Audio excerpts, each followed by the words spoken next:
Bubba. Hope we're okay here. Hi, hello, everybody. How are you doing? How are you feeling? Hopefully everybody's doing well. Feeling well. Connie, Ronan. Yes, Connie, we are streaming. Connie, Ronan. Dragoon, Flash Monkey, thank you so much. In the hunt with a tier 1 subscribe for 28 months on a 28-month streak. Flash, very much appreciated. I hope you're doing well. Who else we got? Ryan, what's going on? Ads, I know, ill, right? Without spoilers, is Prime 4 worth playing? We'll get there. So I need you to understand something. I'm going to say this now. I'll probably say this again before we really get started. I am streaming specifically to talk about this. I don't think I'll be playing a game. I mean, that might change, right? We're having a good time. We end up playing a game. The reason I am going live right now, I was kind of going to go live, and then I was like, no, because I'm going to finish playing Prime, and I gotta go live. Have you seen Absolute Joker? No, I've heard of it. I think we were talking about that before, but I haven't seen any. I haven't watched a lot of things that aren't. Okay, you guys are all gonna be. You're all gonna laugh at me when I say this. I haven't watched much of anything that isn't the anime shows that I'm keeping up with, which is Let's Play and what is it? Solo Camping for 2. In One Piece, like but the One Piece was like I went back and now I'm stopping for Metroid, so I might go back. But Absolute Joker's in the comic. Oh, then I probably wouldn't. Still very much in a very messed state. My BFF is in country, so I'll probably see him again. That's good. I'm glad for that. You're gonna stream the VGAs tomorrow? Yes. I got to double check what time I'm gonna start, but yes, I will be streaming the VGAs tomorrow. Just I say it every year. I for the most part, I like the VGAs. I feel like you like the VGAs more once you accept that the awards mean nothing, and it's just, right. Everybody says, "Oh, it's just a thing where they show trailers." So I accept it as that, and it's like, okay, now it's just a thing I watch trailers with. And then again, for as much as we say that the awards don't matter, we bitch when they get the awards wrong, right? When they pick the wrong winner or the games are in the wrong category or something. If I was Batman, I'd quit. I hear that Metroid Prime 4 is the most disappointing game of the decade to some people. I will say I really like Prime 4, but it's not perfect. If you want people to hang out with, me in the community, we'll be live as well. So maybe that's what we'll do, Ryan. I'll sort of pop in every once in a while. We'll chat about anything. I'm enjoying it so far. It's the game adverts featuring awards. I would say would I say it's the game adverts featuring the awards? I'd say it's the game adverts and sometimes they do awards. I wouldn't say featuring. They don't feel like the headlining aspect of the game awards. Getting booted from DoorDash was worth it now? Oh, wait. Oh, okay. Oh, wait. Did you lose your job? I'm sorry. Locking over music behind Amiibo, apparently. Sounds good. You're on my server. I think, yeah, I'm pretty sure I'm in your server. I'm pretty sure I'm in your server. So we don't do spoilers yet. I'm not going to do spoilers yet. So if you're here and you haven't finished Prime and you intend to finish Prime and you don't want spoilers, then you don't have to leave yet. Although it's probably a spoiler for me to say that I have issues with the game. Game of the Year is kind of the only category that has some gravitas in the TGA. Yeah, I would kind of agree with that. Everything else is like icing on the cake. I think Prime 4's biggest issue to get Prime 2 and 3, especially 3 Remastered. Is it worth picking up used for $50? Yeah. Yeah, I mean, you're not going to pick it up used anytime soon, but I mean, I'm trying to, what I was trying to answer, Connie? I was trying to answer the question for myself. Is it worth it for $70, right? Is it worth it for full price right now? And I feel like it's hard. It's really hard to say. It's hard to say because one of the things that I will say about Prime 4 is it seems like the more you like Metroid, the less you like this game. And or the bigger the issues are going to be. It's so weird. It's so weird for me to say this because as a Metroid lover, Hold on. Stop. Wait. I said it and then I heard it. All right. Hold on. I'm not. Hold on. As someone who enjoys Metroid video games, all right? Hold on. Okay. As someone who enjoys Metroid video games, the things that I loved about it, I loved. And the things that I didn't love about it, I hated. Which is kind of normal, right? That's kind of like where we are. We've said this a lot about a lot of games, but the big question, as always, is: do the things that you don't like, how much do they impact the things that you do like? Unfortunately, they are significant.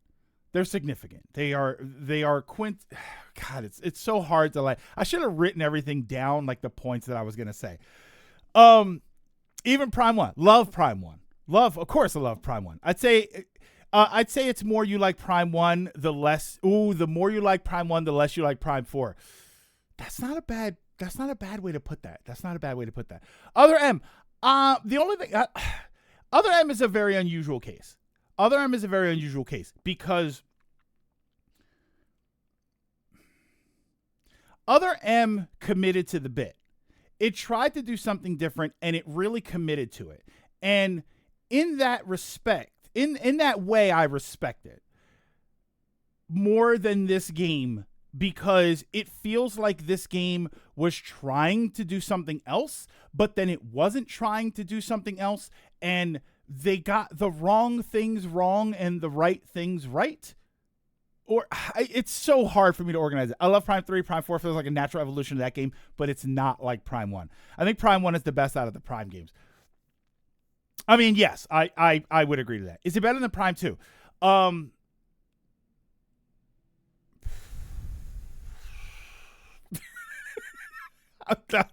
It's just so difficult. So what do you want to start with? What do I want to start with? What do I want to start with the game? Should I? Okay, hold on. Let me start with, do you think it's fair that I start with what I loved? I think it's fair. I never really like doing that because I feel like I'm going to jump over what I love. Then I will buy it later, Connie. Well, Connie, I appreciate the lurk. If you happen to hear some, we're not in spoiler territory yet, so you can still listen. I don't want to say what I love and then feel like I'm just jumping over it, because what I love, I absolutely love. And one of the things that I love were the visuals. The visuals were phenomenal. And I cannot express that enough, how amazing the game looks. And there are moments, even towards the end of the game, there were a couple of sequences. There was one weird moment where just visually I was stunned at what I was looking at. Just how good it looked. And it's so simple. It was so simple of a scene, but I was stunned by how good it looked. And there ended up being another one of those moments. Like it reminded me of, this is a weird one. This is a very weird one. There was in the Steven Universe movie, there's a scene where like he accepts himself. So it's like him hugging a version of himself. And they did something to the animation there that was like, for some reason, it was more crisp than the entire rest of the series of animation. It was real strange. But it was that sort of startling that was like, oh my God. And like, I literally said this in my I'm sitting on my couch. It was earlier today. I'm sitting on my couch playing the game, and the scene happened. And out loud, I went, oh my God, this looks incredible. It really was that good. It really was that good. Atmosphere-wise, terrific as far as the environmental atmosphere. Let me say, when you walk into a place and no one's talking to you, and you're allowed to just accept the environment around you, unbelievable. Everything looked great. So the character models, I heard somebody else say this, but the character models are probably some of the best character models. Music was terrific with with the one exception, I have one exception to the music, and it wasn't because the song was bad. It was because it was kind of a busy song, and I got tired of listening to it. But it wasn't a bad song. When I first heard it, I was like, oh my God, this is incredible. And then by hour 2, I was like, okay, I don't want to be listening to this song anymore. I didn't know the game. So the game is 120 FPS. Apparently the 120 FPS isn't very good on the handheld, on the screen. But what I hear is that the 120 FPS on a monitor is fantastic. I haven't tried it yet. I am going to try it. Now that I've finished it, I am going to try that. I kind of middle on the music so far. Yeah, fantastic music. Fantastic music. Was it the best? It's hard to say. I think music is way too subjective. It fit the game. That's what I'll say. I will say that the music absolutely fit pretty much all of the sequences that you were in. So I can't really say that it was good or not because that's way too opinionated. What I will say, though, is that I very much enjoyed it, and I think it all fit wherever it was in the game. Like I said, with the exception of one song. Music is almost too atmospheric. I find some of the songs reminding me of Prime 1 very much. It's not Prime 2's, it's not Metroid 2's ambiance. It's not the worst. Audio, I thought was really good. I mean, the audio is pretty standard. If I'm being completely honest here, it just feels like Prime audio, which is, the power bombs, the super missiles, like all of it. And Prime always sounded good. Prime always sounded great. So this sounded fantastic. It sounded wonderful. What else did they get right? The open area. Well, again, we're not talking spoilers yet. We're not heavy spoilers yet. The open areas. The what the hell was it? The Saul place and the motorcycle. I actually didn't mind that. I thought I was going to be super bored, and it was kind of cathartic. It reminded me of running around with Epona in Ocarina of Time. It reminded me of doing that. Or honestly, like Breath of the Wild, riding around in a horse. I can't say there wasn't enough to do. I would say that the area was a little large. I do. You know what would have fixed it? Ibika. Yeah, I guess Eponia, or Epona, but if the middle part was pony, then this would be bike. Yeah, that does kind of work. Well, it would be it would be smaller. No name, it would be a smaller bike. So it would be like Etrika. That's not I hope that's not a slur in another language or something.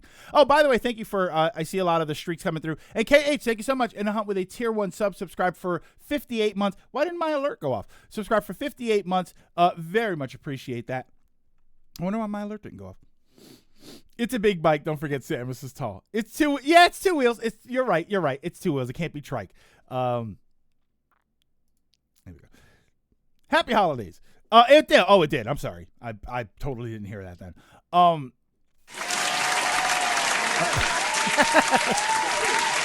I appreciate the stock alert sound. Thank you, Boktai.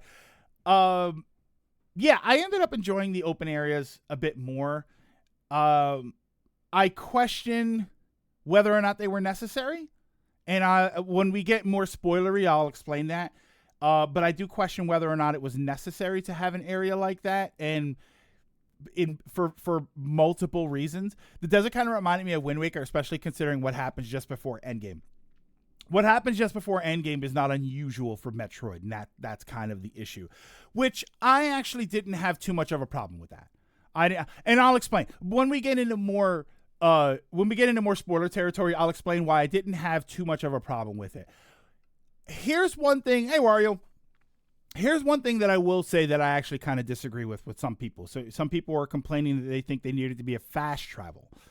I don't think I particularly agree with that. I think that a fast travel would have cut out something notable. And yeah, I think that's the easiest way to say that. I feel like fast travel would have cut out something important. And so I didn't like that. So I don't like the idea of that. I think necessary. I think necessary is another weird topic. I don't think it needed it, but it could have been a great new game plus feature. Yes. Here you go. You want to know what this game needs more than anything? A new game plus. I think a New Game Plus does wonders for this game. I think so. And it doesn't. It doesn't have it. So at least I don't know. Fast travel does tend to F with open world activities on your first run. Do you feel like Prime 4 is a Metroidvania or a Zelda-like?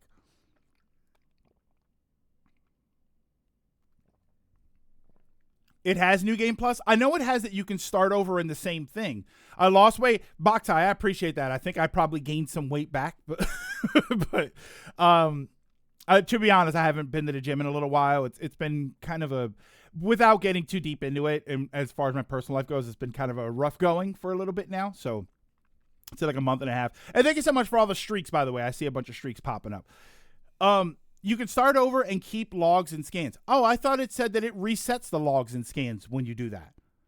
I thought that's what it did on that file. Well, when I say New Game Plus, what I mean is you keep all of the missile expansions and stuff, like all of the items that you collect, all of the expansion items that you collect. So like your missiles are locked until you get to a certain point, and then when you unlock the missiles, you have all of the missile expansions that you collected. So, right, so like that's what I mean when I say New Game Plus. You know, oh, I started the game and then I got to the point where it's me playing the game and then bam, I've got all of my energy tanks. Like I feel like that's the kind of New Game Plus that I want.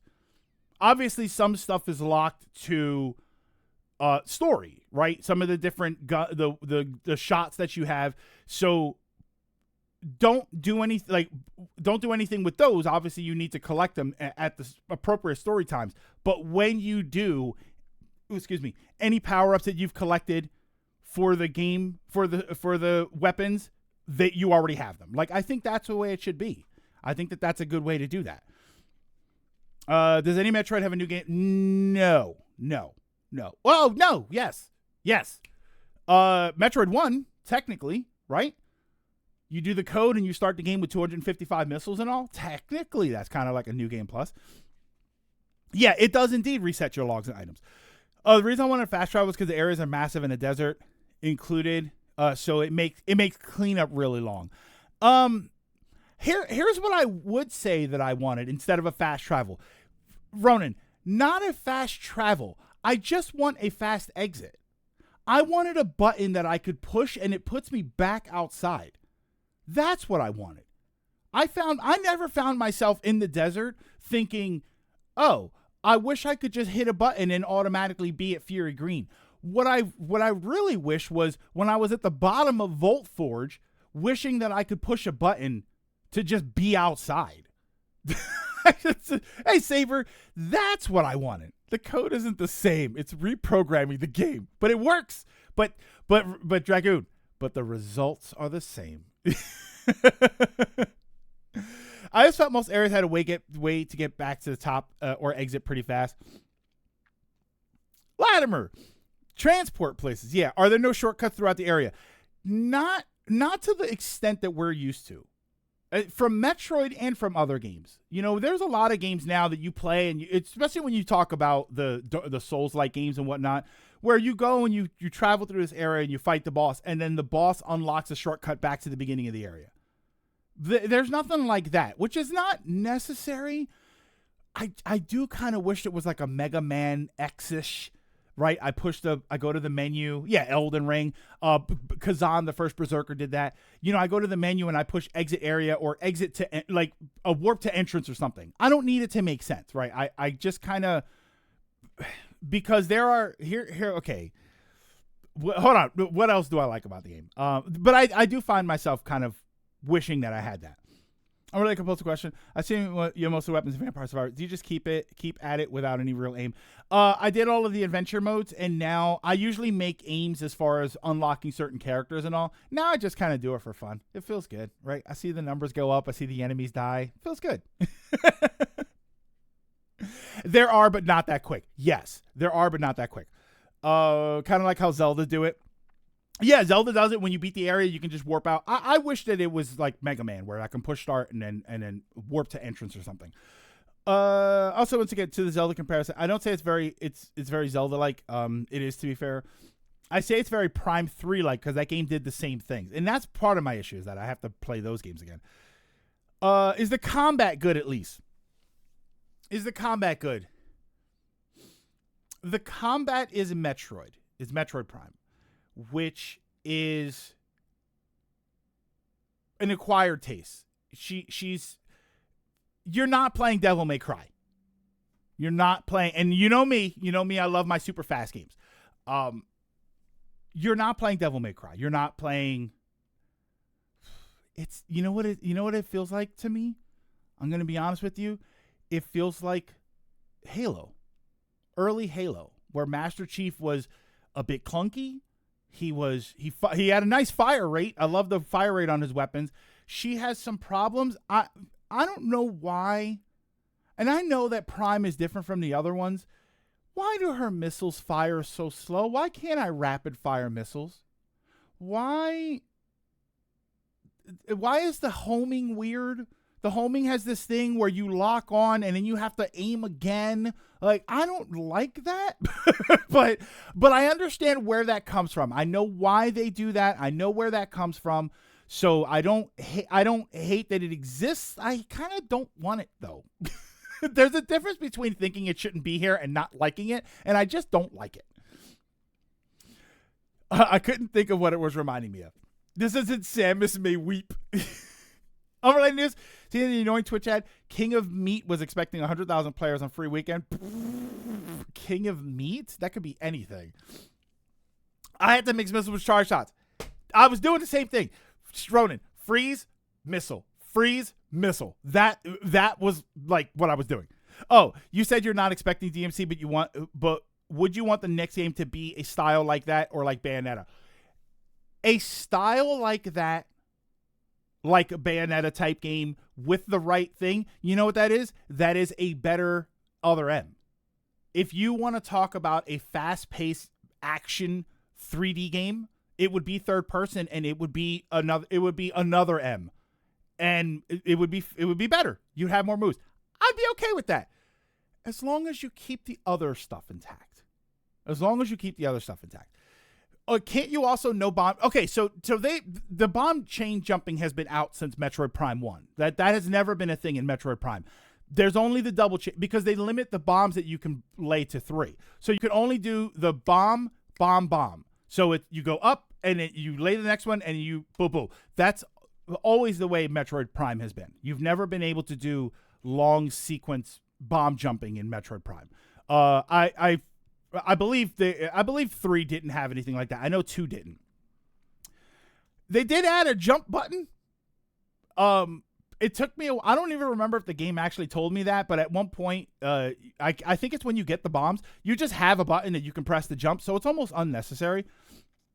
I think this game's biggest issue is that because everyone has Prime Remastered in mind, it's a big change of style and direction, but as someone who revisited Prime 3 a while ago, I'm like, this is Prime 3. Prime 3 added the ball jump. Okay. Yeah, the game doesn't actually tell you that there's a jump. Is it Bob Mario, though? Yeah, Bob. If you could bomb jump like you couldn't do to games, yeah, you would break Prime in half. Which, I'm going to say something here, Mr. Z. You would break Prime in half. So, and I'm not saying that like at you, but I never really understood that. Like, oh no, you would break it in half. But that's been like the hallmark of Metroid games, is being able to do things that you shouldn't normally be able to do. Don't you then plan the game against that? I don't know. Yeah, I never really accept that because it's just like, who cares? Yeah, you boundary break. So regarding the fact that Prime 2 and 3 should have been on Switch before Prime 4 came out. Yes, I do agree to that. There's one major reason that I should agree with it and I don't. And there's a reason that I don't agree with it, but I do agree that it would have been nice to have them. I think that it would have been interesting to see the evolution of Metroid. Here's my problem with that. Control-wise, there isn't much different than those games. Control-wise, you don't have a whole slew of different things you can do. You don't have a more varied move set. So if you had Prime 1, 2, and 3, by the time you played Prime 4, you'd probably be bored. You'd probably think, oh, it's the same exact thing. They didn't change much. And I would challenge you to tell me where that's different. What did they add that was so different? Hell, again, I can we talk about the characters? I want to wait for the characters until we really get into the spoilers, because I don't want to tiptoe around the characters. Imagine Samus moving around like the mechs in Titanfall 2. I would actually, Gold, I think I would like that. I think I would like that. Motion controls suck though. It's harder to plan around 3D than 2D. Like you'd see bad. Yeah, you no name. Okay, I can agree to that. I'll give you that. I'll give you that. If you were able to break the 3D game the way you would break the 2D game, you might actually cause a catastrophe. Like there would be some real problems. Hey, Mr. Sonic. I was like saying that about playing the 2D Metroid in a row. They also no, I would disagree. Dragoon, I would disagree. Going from let's skip the first game and go from Zero Mission. Let's start from Zero Mission. Zero Mission is a nice fluid game. It's a little stiff, right? She jumps a little awkwardly. They did a lot to simulate Metroid 1 in that sense. It is a little stiff. The jumping can be a little lacking. It can feel like she's not jumping the way. No, the reason I'm skipping 1 is because skipping 1, like NES 1. I skip NES 1 and go to Zero Mission because if you're going to compare movement and capabilities from the first game to the fifth game, it's wildly unfair.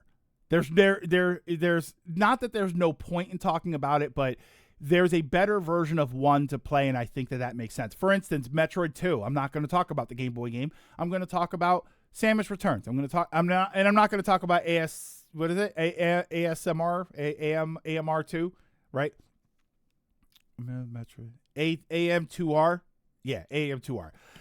NES is rough to go back to. Game Boy Metroid 2 better than Remake.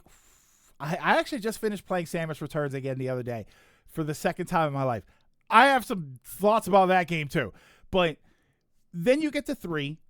Oh, well, Samus Returns was great. Samus Returns had the counter and stuff, which is I feel it's a bit unfair because even Metroid 2, I think gameplay wise holds up mechanically. Yeah, all right. So let's go to 2. Let's go to actual 2.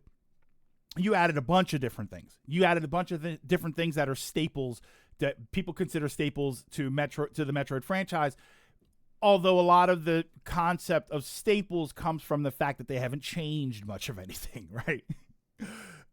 Then of course you've got Super Metroid, which really elevated the thoughts of the franchise. Trios, thank you so much. In the hunt with a tier 1 subscriber for 73 months. I'm here to drop a have fun message since I have yet to play Prime 4, and I'll catch you right later. Trios, we're not talking spoilers yet, so you can stick around for a little bit. Because even Super, a lot of staples come from NES. Well, there's those staples, and then there's the ones that were added in 2. And then I would argue that Super didn't add. Like, I'd have to go down the list, but I think Super added something like the combination beams, the speed booster. Like, a lot of that stuff came from Metroid 2. I don't think GB Metroid 2 is great, but a lot of the problems that the remake shares are a lot more forgivable in the original because it's over 20 years old. Diagonal shooting, kneeling. I think Metroid 2 had kneeling, so which is funny to say. Speaking of Super Metroid, a pal of mine is doing first ever playthrough of it on their Twitch, and it's fun watching them fumble about and not speedrunning. By the way, I did download a Super Metroid randomizer, so we'll do that one day. Noodle arms, wall jump. Yeah, so Metroid 2 was important. Super Metroid, I think, really elevated the franchise. I think it turned it into something that, because it was on big screen and because it moved so well, I think that's something to say about Super Metroid is that it did very, very well for how you feel, for like how you move around. Then you got Fusion, right? Metroid, no, right? Fusion, yeah. Fusion was great. Fusion was a fantastic evolution. You had different weapons. This was a great opportunity to have different weapons and different things that you do, and the vibe was a lot different. Well, not a lot different, but you had the stalker aspect and whatnot. Super is just NES Metroid, but better looking and without looping rooms. But wouldn't that be Zero Mission? Yeah, Fusion added stuff, and again, Fusion added characters. They added talking. They added cutscenes, I guess, is if you want to call them cutscenes, but there were things that Fusion added. Dread was a terrific evolution of what we fluid, like you wouldn't believe. It almost feels like they were forcing limitations on you in Dread, that they had to, and they kind of did have to. They gave you, you had the melee counter from Samus Returns, and now you got it in Dread. Terrific. I thought Dread was fantastic. I actually want to play through it again, especially after playing this game. Zero Mission is NES running in the Fusion engine, which is great. You ready for Expedition 33 awards tomorrow? I'm ready to play the damn game, that's for sure. Yeah, because by the end of Dread, you can just destroy stuff. I also added loud noises that crackle the speakers. It was just that one boss. Dread felt just perfect when I replayed it this year. Oh, to skips in Metroid. What's this? Since Fusion, they've actively worked on stopping those kinds of breaks and skips. Oh, okay. And even the Fusion one goes, neat job. Now go back. A few bosses. And then so this was the evolution of Metroid. So Metroid evolved. Literally, the creatures evolved at some point, and then the series evolved. The franchise evolved. Whereas when you look at Prime, you pretty much control the same every time. It's one of the unique aspects of 2 was that the weapons felt different. But what did they give you? They gave you the regular beam with the charge, and they gave you an ice gun, a fire gun, and an electricity gun. That's the wave. The wave was technically the electricity gun. And what are you getting for? This is a little bit of a spoiler. What are you getting for? You get similar things. So it's not like they changed you to a whole bunch of different things. The combat is very similar. They didn't, you know what Metroid Prime needs? God, you guys, I feel like Metroid hardcore people just are going to hate me at the end of this.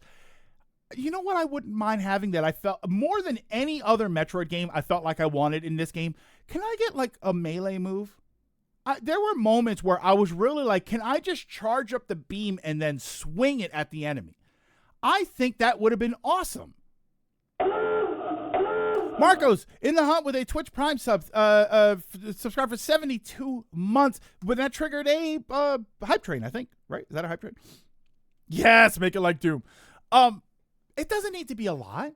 And you can't say that it doesn't exist in Metroid because in Samus Returns and Dread, they added the counter. The problem with that, especially Samus Returns, was the over-reliance on the counter.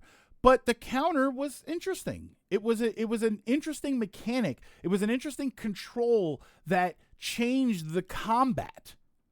It doesn't Doom make you sick, though. The motion of Doom makes me sick. And part of the problem is that I am sitting kind of close. Samus uses Psychic Punch.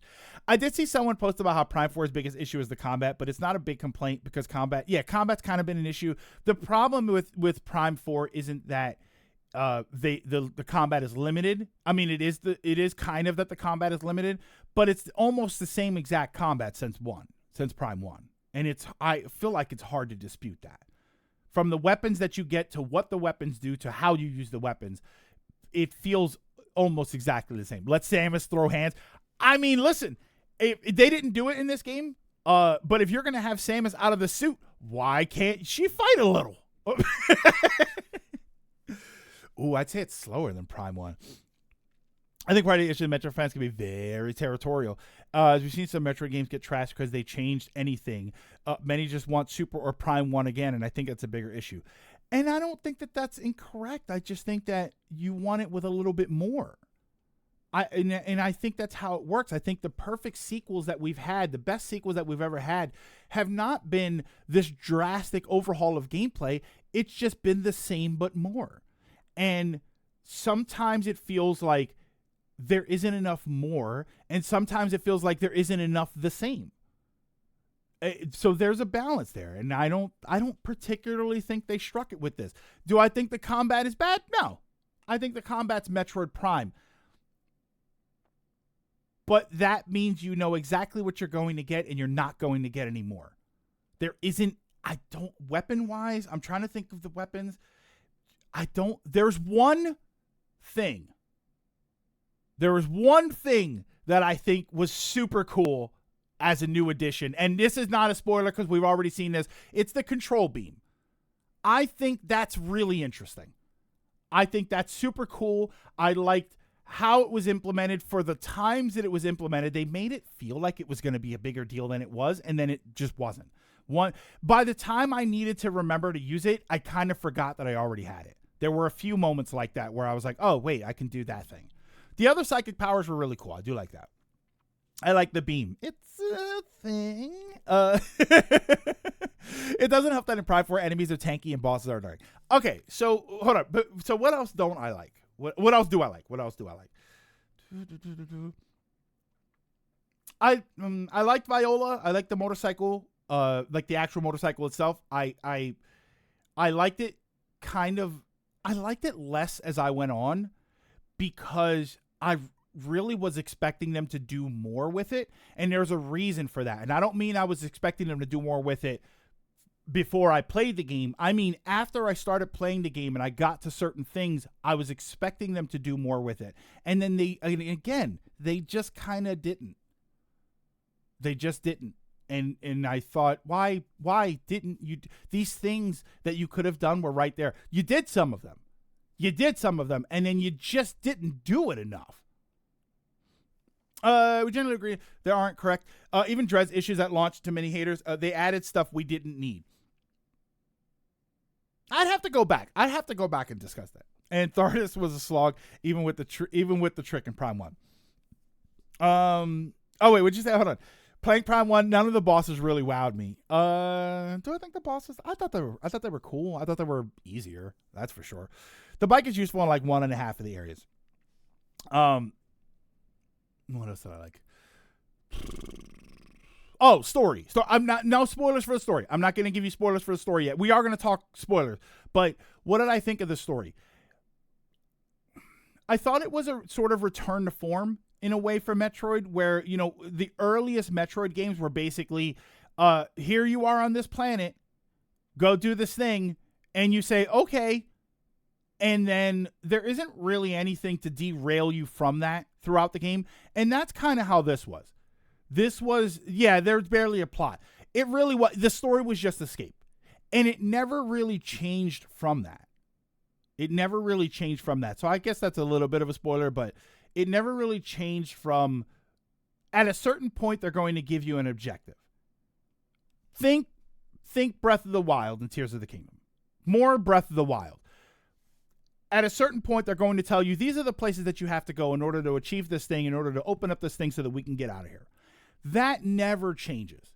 It's never more complicated than that. Sure, there are things that you do in the places that you go, but the objectives are always the same.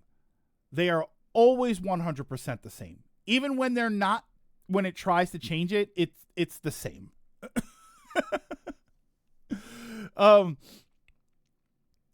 Story seems fine for me. Metroid's rarely been its greatest story, the greatest in its stories. Their plots are usually fine. Yeah, it's hard. You know what? It's not even story. It's plot. It's setting.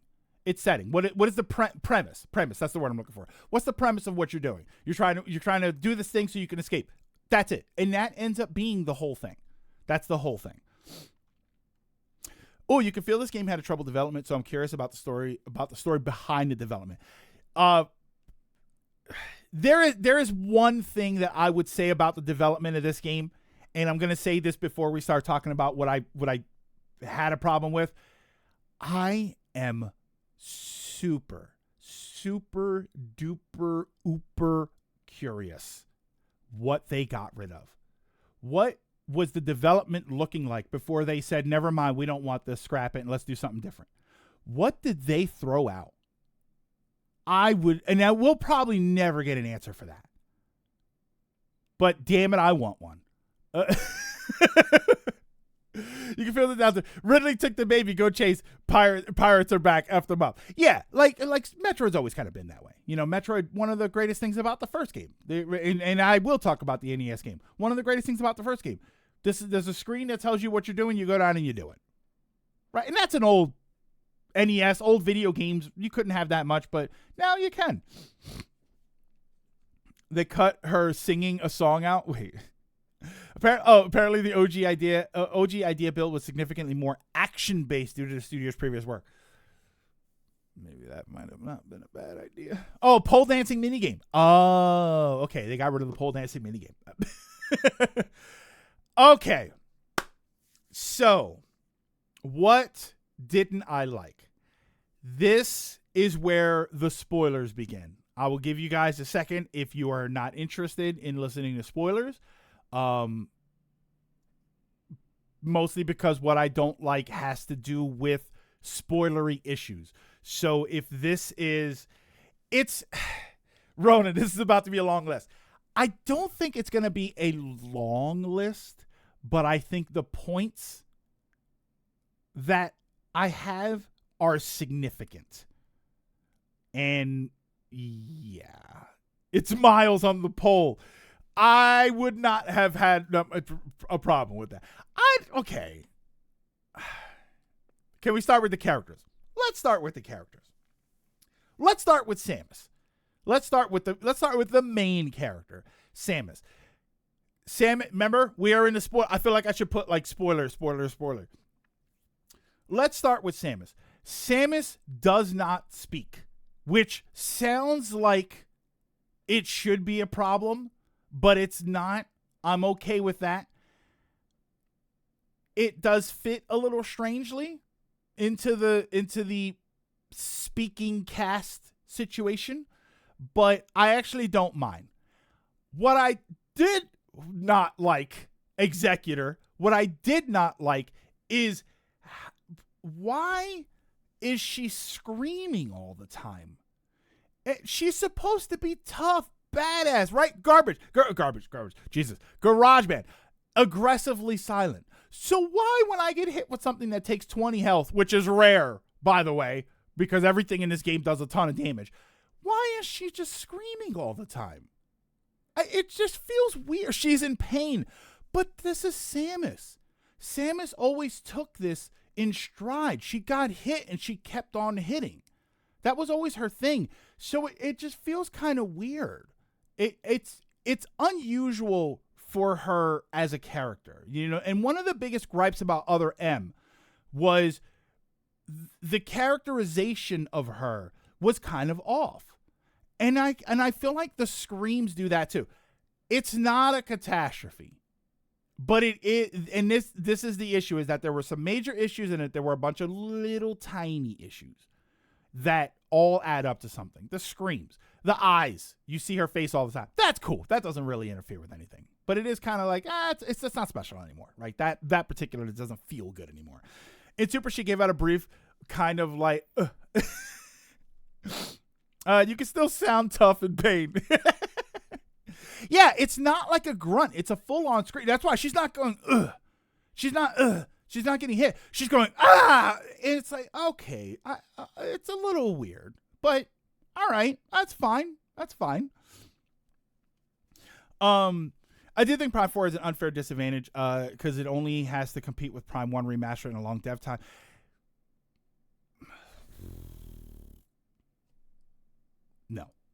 No, because I don't believe it only has to compete with Prime 1 or even the other Prime games.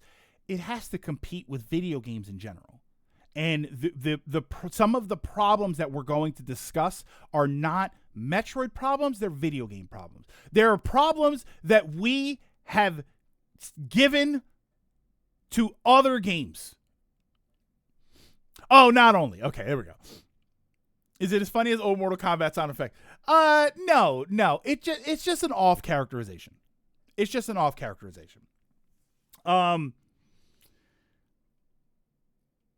So that's Samus. Other than that, Samus is great, right? Oh, wait, hold on. it not only has to compete with Prime 1 and remaster. Oh, it has to fight an imaginary game we'll never see, but we'll always think it could have been better. No, and again, I don't agree with that, Dragoon, because it also has to compete with games that already exist. And like when I get to them, you're going to understand what I mean. But it's the same thing that we say all the time when we talk about like, oh, this modern game is better than the old version of the game. But we also have to look at it from the lens of modern gaming. And this is not a remastered Prime game. This is a brand new, super long development game. There are certain things that should have probably worked out, or that somebody should have said at some point in development, this is not interesting. This is not good. Again, we're not really talking about the screen, but we're going to get to some of the bigger issues. The other character, Silex. Let's go to another character, Silex. Silex has no impact on anybody if you have never played Prime games. If you have played Prime games, Silex has no impact. And again, we're in spoiler territory. He's barely a villain. I mean, he's barely in the game. You don't know what his motives are. He's not interesting in any way whatsoever, other than Prime fans who say, oh my God, it's Silex, and then they don't do anything with him. Just nothing. It's like Gary in Pokemon. They don't do anything with him. He pops up to fight, and then he goes, and then that's it. And then he's at the end, and then that's it. There's no back and forth. There's no compelling villain story. There's no reason he's even doing anything other than I'm an ass, so I'm gonna do these things. There's no value. There's no value to it being Silex specifically. If it was anybody else, if it was just a pirate team that was attacking you, very little would be different in the game. There's no value in it being Silex specifically. So when people say they should have released Prime 2 and 3, one of the reasons, and in Hunters, I also think Hunters, one of the reasons for that some people are citing is that Silex has no impact because you don't know who he is. If they had released the other games, you would have known who he was. I would argue that if you knew the more you know who he is, the more you're disappointed by the fact that we're not doing anything with him. Because I was disappointed. I was disappointed to get to the end of the game and think that's it. We learned nothing about this character. He did nothing of interest. And I don't even know if he's going to be there in the next game. Like this is not a running character anymore based on the things that happened. Oh yeah, we're allowed to say spoilers. We're in the spoiler territory. I think Silas was added because the overall plot needed to answer Prime 3 and Federation Forces endings, which it didn't. Did it? Was there any resolution that was provided because of Silex specifically, other than to resolve Silex? There was no reason it needed to be them. There was no reason for it whatsoever. Not to mention at some point early on, they do a fake out because it's like robots that are disguised as Silex, and you're not really sure. At one point, I wasn't even really sure if it was Silex originally. And then by the end, you do find out that it's him. You do find out that it's Silex. But there's no value in it. What did Prime 4 do with those endings? It sets up the new Metroid and Space Pirates technically, which you didn't need Silex to do.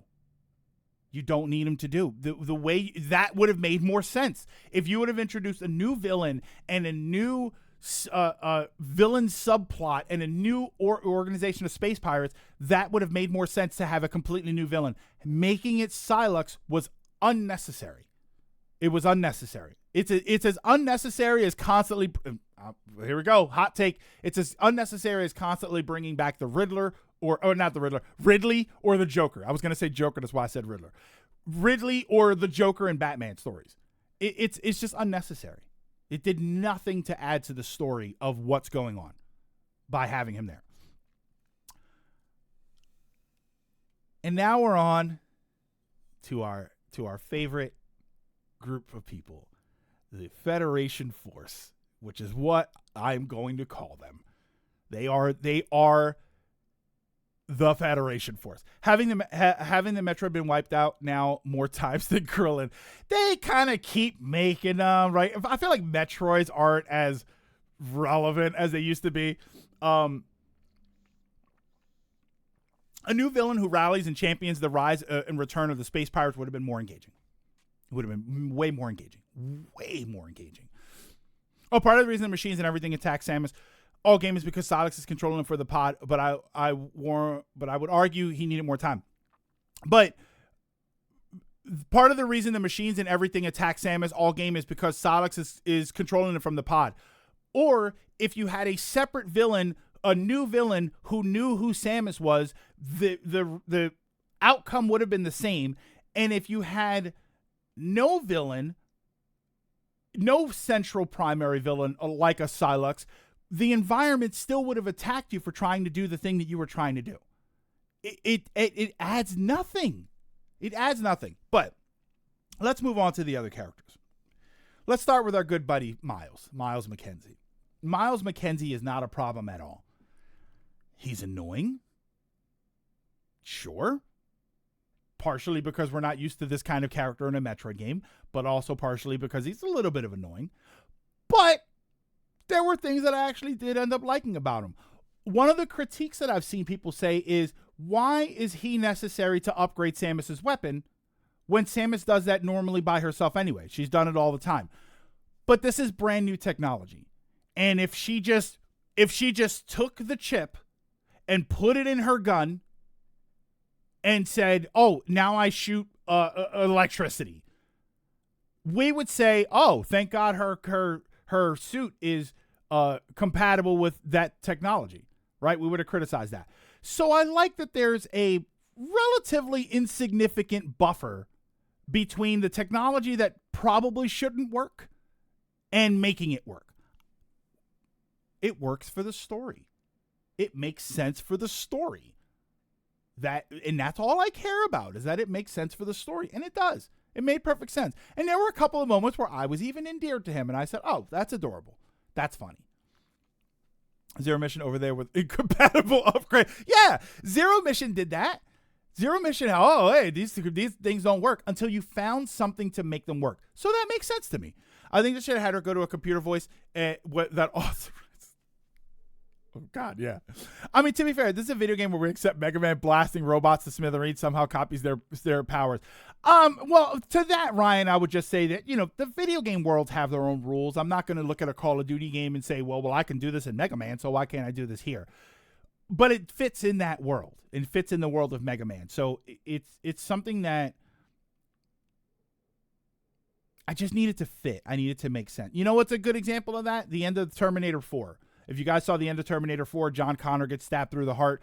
There's the other guy that's the half Terminator, and they take his heart. And what's the first thing that everybody said? Oh, thank God their blood type was compatible. and that's true, right? We kind of look past it because it's a movie, but there is that sort of oh yeah, spoilers. There is that sort of all right, I know it's a movie, but this kind of doesn't make sense, right? Can we at least admit that it doesn't make sense? So I like that he was there for that. There was, who was the second guy? The big guy, the sergeant, right? Was it the sergeant or was it the sniper guy that you meet? I like how the troops treated Samus like she was really in the Metro. Yeah, that was great. It worked perfectly, fit perfect. And Dragoon, and it sets up the idea that a lot of people know who Samus is without having met her. So if you introduce a different villain than Silex who knew who Samus was, it would still make sense. The sniper was second. Not terrible.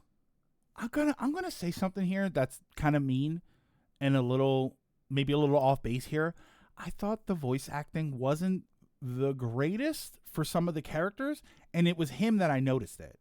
It was him where he would talk, and I'm like, I feel like the direction's a little bit off. The voices were fine. I just felt like the direction was a little bit off on the way they were delivering a lot of their lines. She's the equivalent of Santa Claus in the Metroid universe. The only character that you he's also the only character that you really learn the backstory of. He tells you a little bit. And then there's a thing later where you meet him at multiple points out in the desert, and he always gives you a little bit more of his backstory, and then he gives you an item. None of the other characters got this. Miles didn't get this, and you meet him first and probably interact with him more than the other ones. And for some reason, this random guy is the character that's just out in the world. And we don't even know why he's out in the world, other than he does the whole lone wolf story, which I guess is the point. But he didn't have to be out in the desert world. He could have just been in Fury Green. It was a really weird, like, why are we doing this with just him, the Doomslayer? Yeah, he says so because it reminds him of home. It was a weird thing to do. And Dragoon, it's fine if you do it kind of for some of the other characters. But the other character, like, you rescue them one at a time. They end up back at Fury Green. And then at one point he just decides, I want to leave. And I want to be out. And it's fine. It's just you did nothing of interest with the other characters. The guy with the harmonica, yeah. You did nothing of interest with the other characters. So why did you do it with him? It's not so much a problem that you did that with him. It's that you didn't do anything even remotely close to that with the other characters. The closest you got was the girl that was fangirling over you. That's the closest you got to real personalization of a character, of another character. And that's not really backstory. That's not history. It's just, oh my God, I love Samus. Which, she kind of reminded me of us. Of the fans for a little bit. The guy with the harmonica and Metroid sounds so fun. I know, it does sound weird to put those together. It made the ending fit for me, even though I want a different ending, because they would consider her safety priority one. She's more important in the universe. Some of the captain's lines aren't in the game, but in the trailer. So I do think some character plots got trimmed. Okay, so maybe that's what it is. Girl fangirling over Sam. Like, it really did work. Then you meet... Was he the sergeant? Was he the sergeant? He was our he was this game's Anthony. That's probably terrible to say, but he was this game's Anthony. I liked him. I thought he was okay. I thought he was fine. I liked that he was on business, and he was the soldier, the Duke. Thank you. Wow. Marcos. Wow. No, what I mean is that he was the soldier character. He was kind of tough, right? And they did make him look kind of similar. Let's be honest here. But I know it's jumping ahead, but when you get through the whole game, trying to get everyone home at the end, I was like, what was the point? Okay. I actually had a question about that, so maybe you guys can answer that for me. But we'll get there. Yeah, but I liked him. I thought he was good. So when you have him, you also meet the girl. You meet which is the last one. Not Henderson. What the hell was her name? Damn it. What was her name? It's not Henderson. Armstrong. Thank you. Why the hell was I saying Henderson? Armstrong. Yeah. Armstrong. I liked her. I thought she was fine. Right, she's fangirling. Oh my God, she starts freaking out and everything. That was great. She did get on my nerves at some point, and the reason she got on my nerves is one of the game's catastrophes. As far as that, there aren't really any other characters. I thought that for the most part, the characters were unoffensive. I didn't really have a problem with them. I don't think that them existing really affected the mood of the game. Most of the time. When you first meet them, yes, it is a bit jarring each time you meet them, even though you've already met characters before, because you're used to the Metroid formula, the atmosphere, the exploration, figuring out what to do, and then you start meeting them. I forgot the robot. So you meet a robot. You get another robot, which, by the way, how Tears of the Kingdom was that you meet up with a bunch of characters, and then, by the way, one of them's a robot. So that immediately reminded me of that. Yeah, the fourth area of the mines, I think that's what it was. No. The fourth area of the mines, and then when you first meet them, I think that she was a little obnoxious. The mines were actually kind of a problem too. Character-wise, they're okay. When we talked about the previews and stuff from a couple weeks ago, I said I had a real problem. And that ended up being a problem. It was pretty much as much of a problem as I was worried about.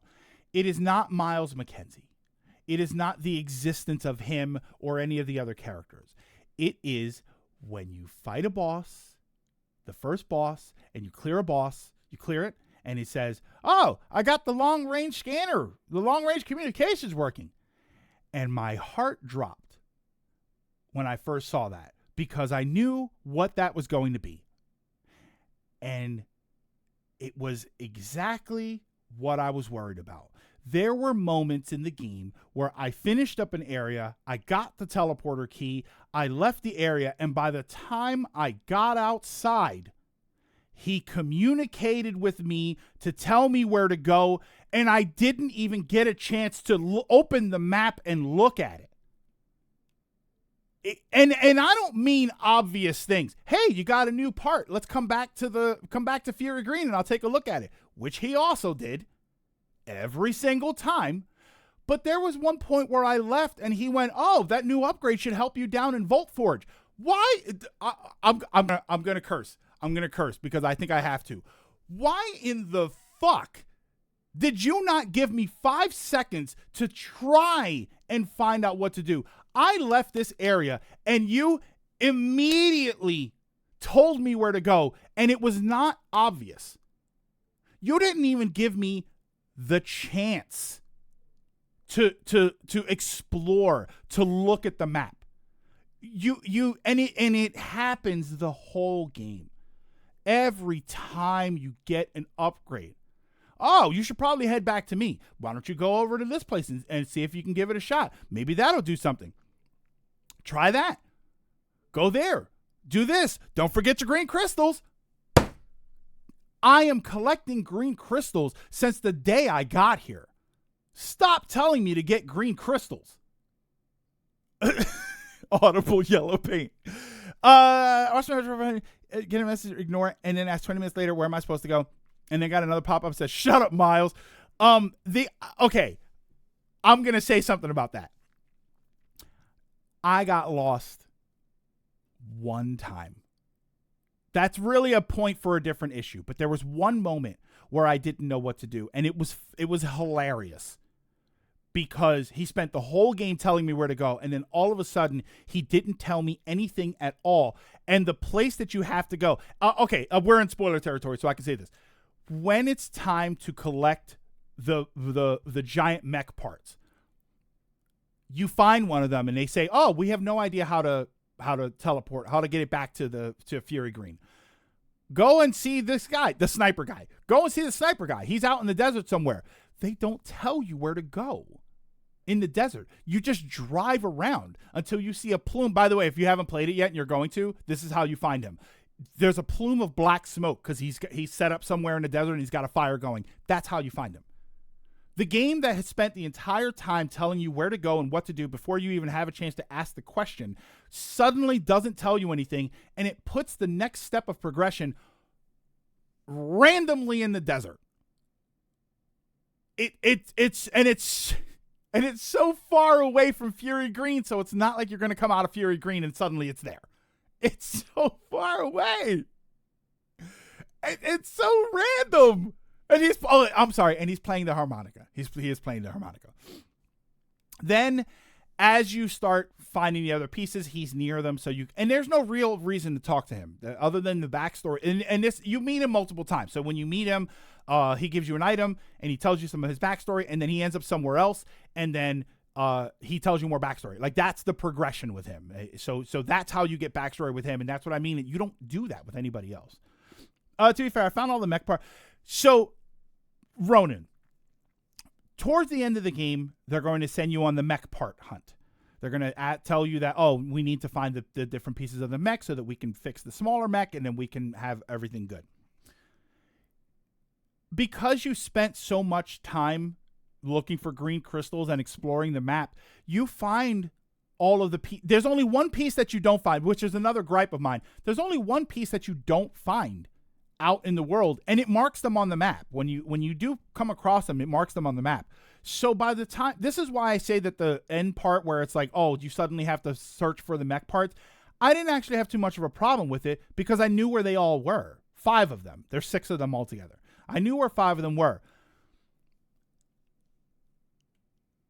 This is probably a nitpick. Oh, I believe someone I can't mention is to look for the smoke if you want to talk. Okay. This is probably a nitpick. But you have 5 of the mech parts in the central area, in the Sol Desert, out in the overworld. You have 5 of them there. And then you put the last one randomly in one of the places. Why did you do that? Why aren't they all out on the field, all out on the Hyrule field? Or why isn't there one in the desert and then one in each of the other areas? If you wanted me to go around and explore, why did you put 5 of them there and then one of them randomly somewhere else? And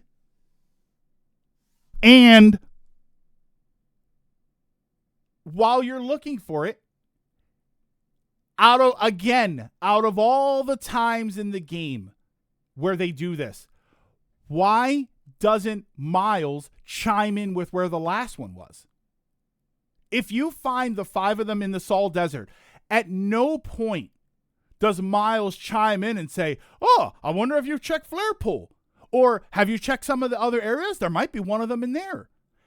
No point does he tell you. So what's the point of Yellow Paint Man if Yellow Paint Man doesn't do his goddamn job that he decided was his job in the first place? Why? So you go to Flare Pool, you get the last piece, but I didn't think it was that much of an issue. He ran out of minutes. Oh, no, you know what, KH? He was waiting to call me after 9 p.m. because that way he didn't get charged minutes. Okay, Miles, I understand that. I used to do that too.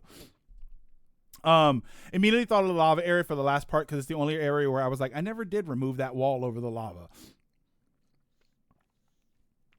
Again, Dragoon, it's like a collection of issues.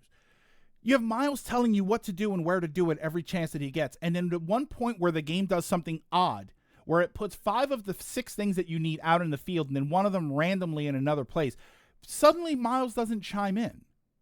It was just strange. It's like if you would have done it 2 different ways, it would have been fine, but you kind of did it this weird way, and I don't know, it was real strange. I swear the game halted my progression when it came to me hunting crystals, because I would comb the area repeatedly just for the game to be like, it's not enough. So, okay, I didn't spend time hunting crystals until I didn't need them anymore. I found more than enough. Yeah, I found more than enough just driving around. I never really grinded for crystals too much, other than to get me over the threshold so I can see, because you do get upgrades for the first 3 that you do, or first 4. Are the green crystals mandatory? Were they mandatory? I know people have said that they were mandatory, but were they? Because the first upgrade was for your gun. The second upgrade was for your control beam. The third upgrade was for some pointless mini-map identifier for the green crystals, which I actually did kind of. Oh, you needed the seed. Yes. Okay, that was what you got from the 4th one. You needed the seed. It's like you've been guided in the kiddie pool for a week and then random. Yeah, it really was. Garage.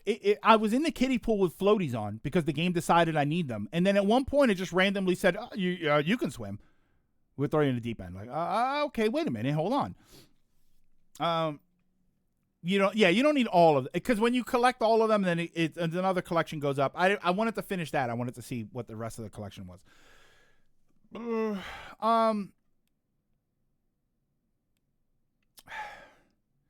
Now let's talk about the linearity. I haven't played 3 in a long time. This might be the most linear of the 4. I think this is almost definitely the most linear of the 4. And when I say linear, I mean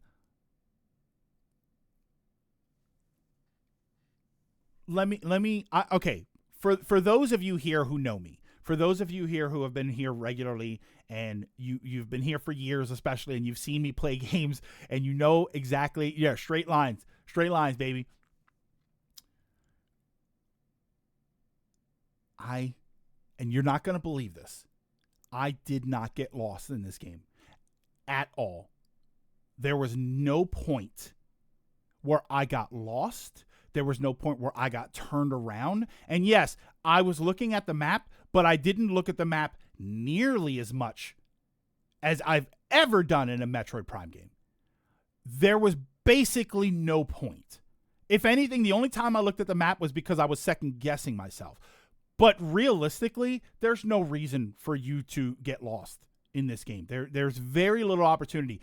There's moments where you might not know what to do, looking for the guy with the harmonica, if you hadn't found the parts yet.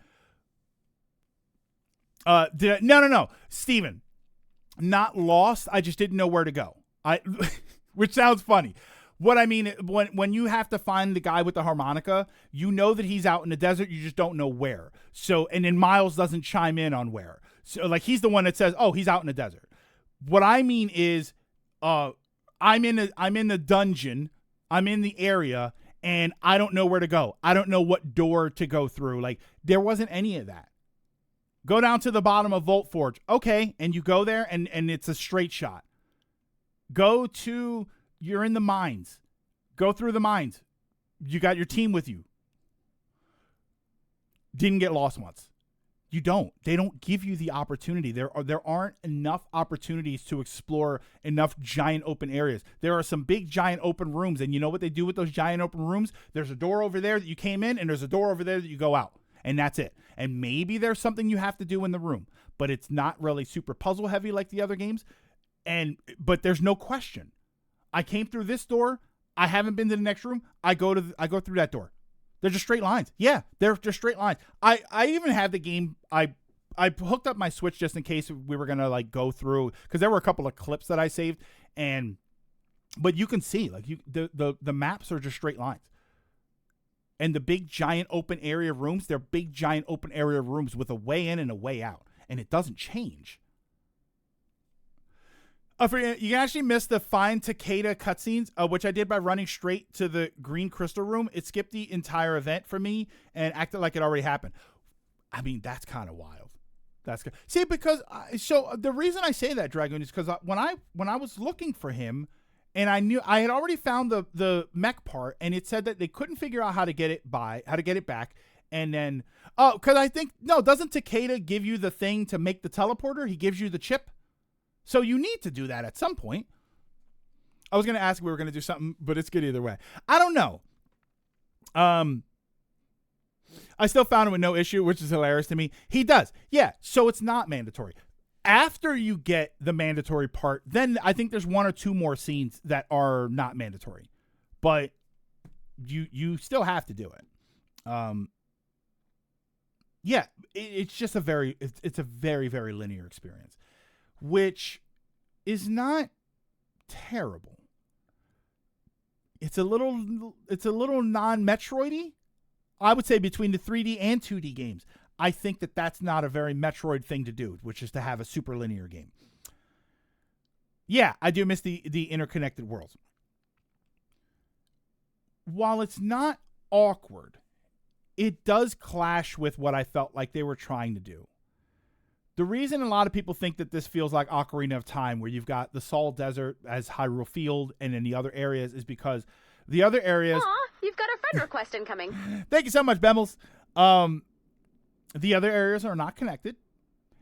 And while it feels like an open world game because it has this open world area, it's not actually an open world game.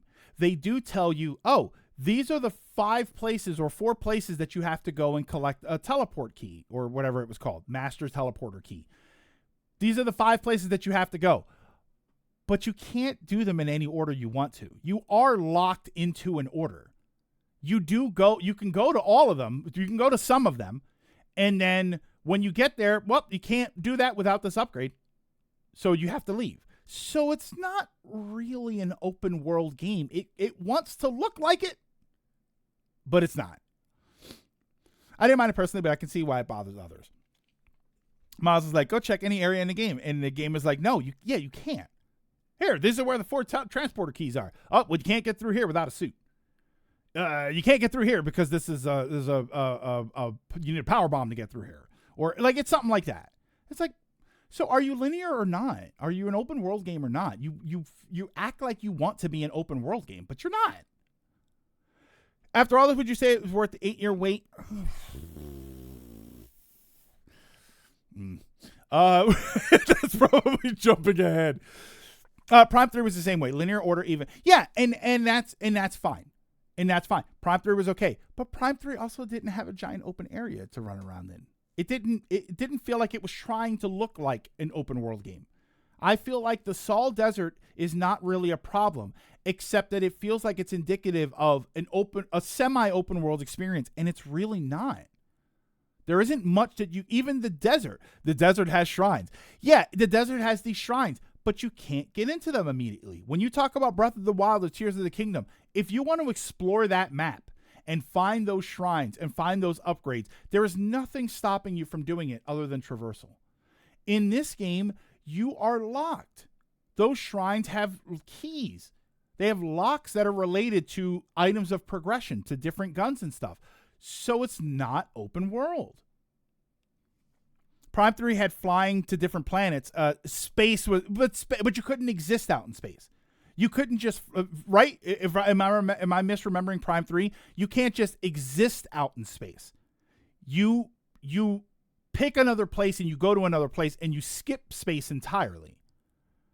You have to traverse through the desert here. And in that traversal, there are things that you can do, but you can't do those things because they are all gated by progression through the game.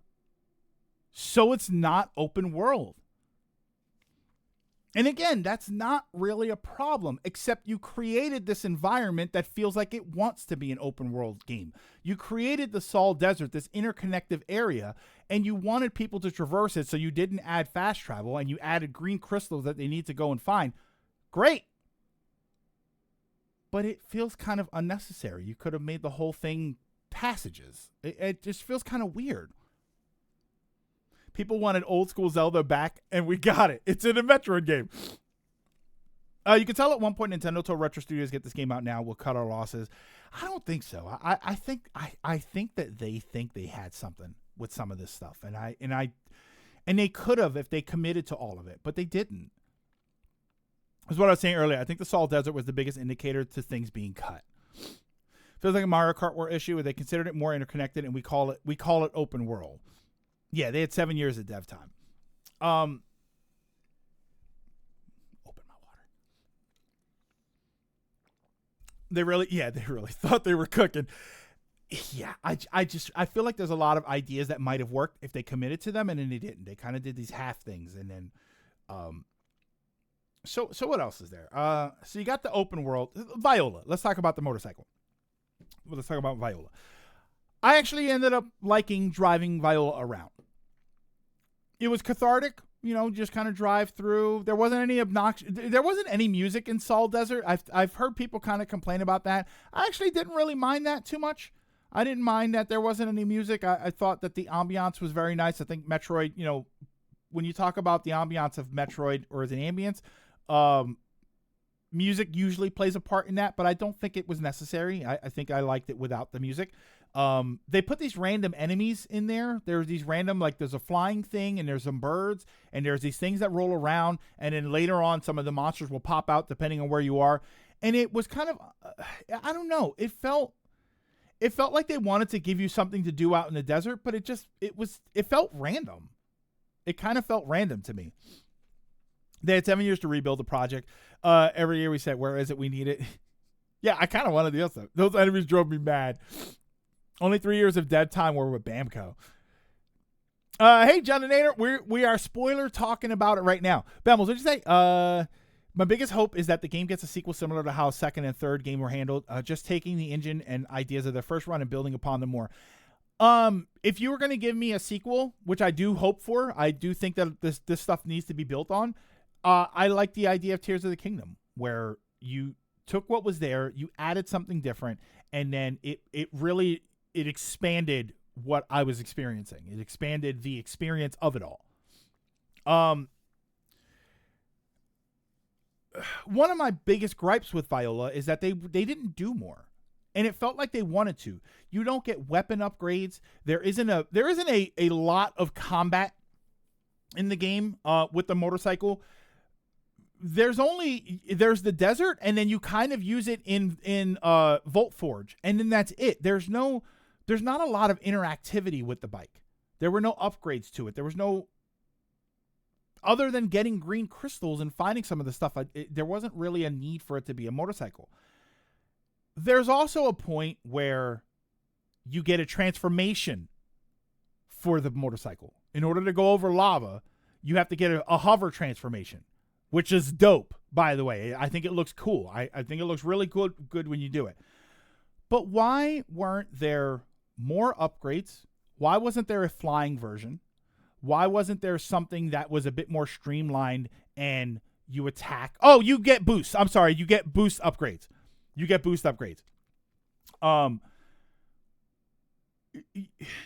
You didn't do anything significant with it. And you could have done some really cool stuff with it. You could have had it where you push a button on it and it puts out you get a sonar pulse where it pushes a button. They kind of did this in the game.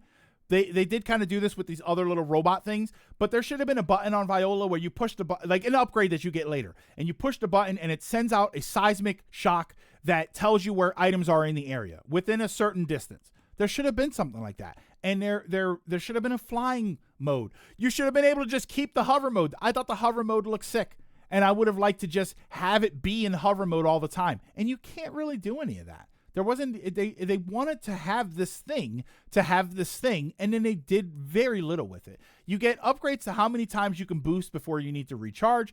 You get, I don't think your weapon ever gets stronger.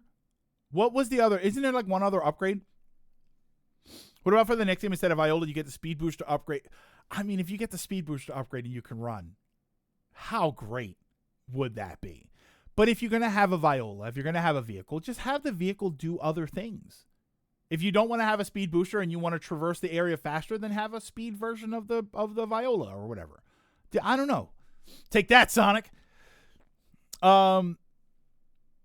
Due to the psychic nature of the game, could you see a world with the game gets DLC or extra ending because Samus sees what's going to happen? No, but I wouldn't mind some DLC. Nah, I don't think I would really want DLC either. There is something I would like, which is going to be counterintuitive to everything I say here, but only 1 week left and I'm on winter vacation. According to my PlayStation stats, I only played 2 games. Hey, Flip. How do they handle it? Oh, there is no Shine Spark. There's no Shine Spark or anything like that.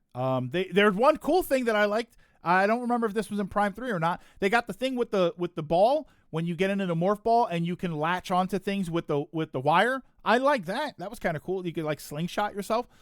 I thought that was kind of cool. I like that, kind of reminiscent to what I was talking when I had talked before about what I would like to see Metroid have added, and that was kind of one of the things. Yeah, no screw attack, no any of that. I also played 2 games in the entire. I have to look at that too. Can we talk about the elemental missiles? All right. So let's go combat. Let's just talk straight up about combat. Combat is very Metroid Prime, and I say that in a good way and a bad way. It is very Metroid Prime in that it's very familiar. You're going to know what to do. You're going to know what buttons to hit. You're going to know how to shoot and kill your enemies. The problem is it adds very little, if anything, to that. The only significant change are the elemental weapons that you get, which have their own ammo, elemental ammo, and they are treated like missiles. So you switch to them, and you switch between the missiles and the 3 elemental weapons. Oh, we could talk. Well, we talked earlier about it, John. The story's very little.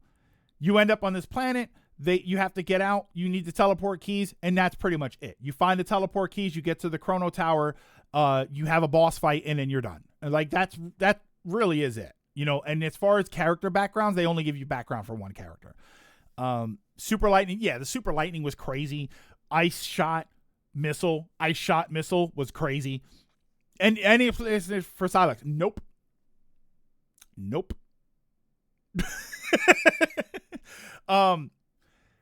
Here's so the elemental weapons. So you get for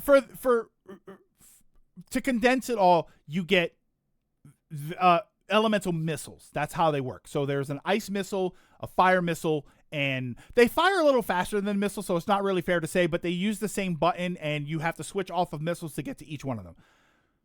It's ice, it's fire, and it's electricity. It's the ice beam, it's the plasma weapon, it's the plasma gun, and it's the wave beam. They do different things. The electricity doesn't shoot through walls. That's not the purpose of it, so it's not that.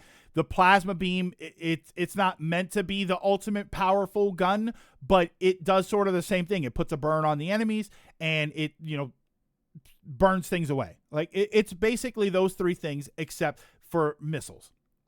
There's also upgrades. There's 2 for each one of them, and then when you get the first one, it adds a super attack that you can use with it, and then the second one is a much better attack, and that's for each of them. It was fine. It's inoffensive. Calling them blank shot for each weapon, yeah, and it was like ice shot, fire shot, and thunder shot, and that's it. So like, it's a 100%. Oh, okay. So really uninteresting. Crap. I think the thing that bothered me the most with that, and I think that one of the other games did this before, there's 2 different grapples. There's the grapple that's basically like a lasso, and then you get a hook for it so that you can now have the grapple beam, the grapple beam that we all know and love. So yeah, they're basically elemental missiles instead of elemental beams. You mentioned missiles and shots take a while, but I liked it because it got me to swap to elemental shooting and then swapping or beam shooting as the shot was traveling to them. Yeah, that's not a bad point. Yeah, what was I saying? So you got the 2 upgrades, and then you have the control beam. I actually really like the control beam. I thought that was really interesting. I didn't overuse it. I know some people said that they were using it a lot on the bosses, and I wasn't really doing that.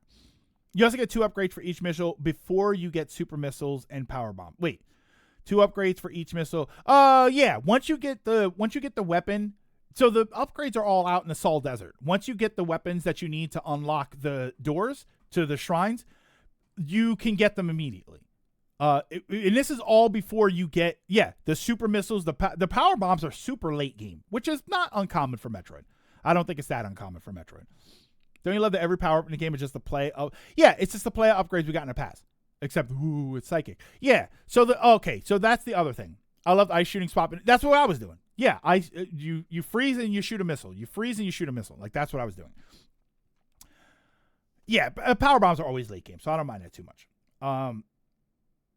The psychic powers.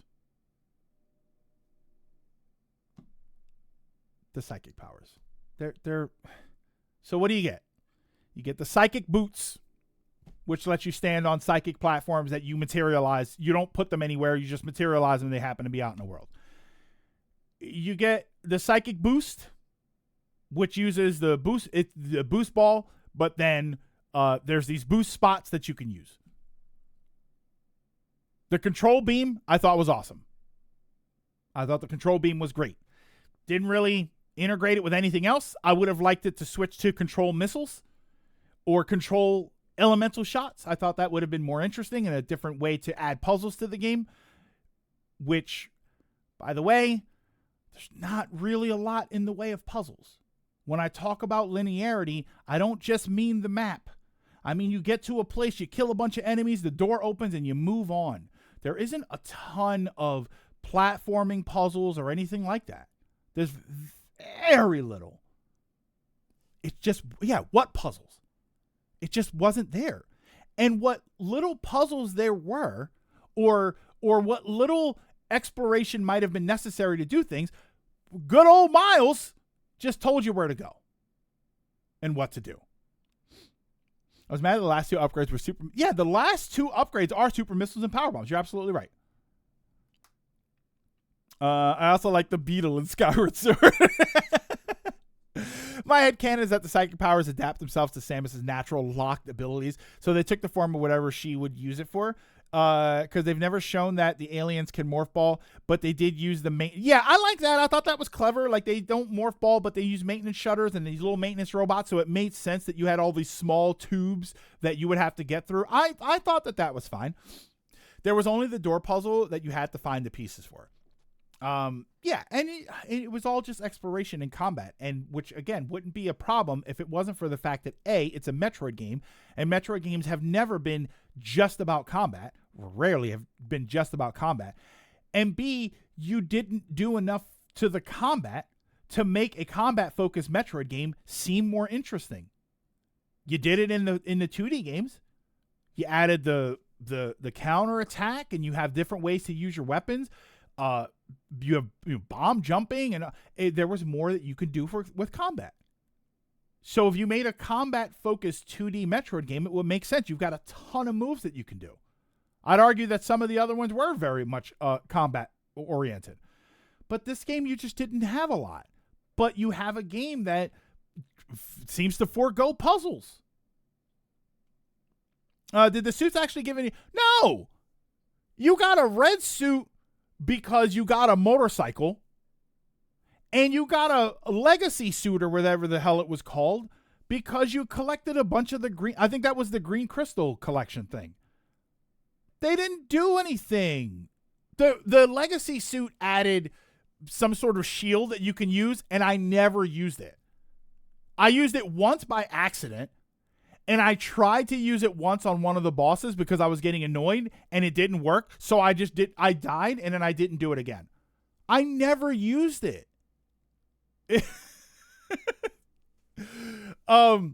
Speaking of combat, yes, Ronan, we are going to jump to that. Let's talk about the bosses.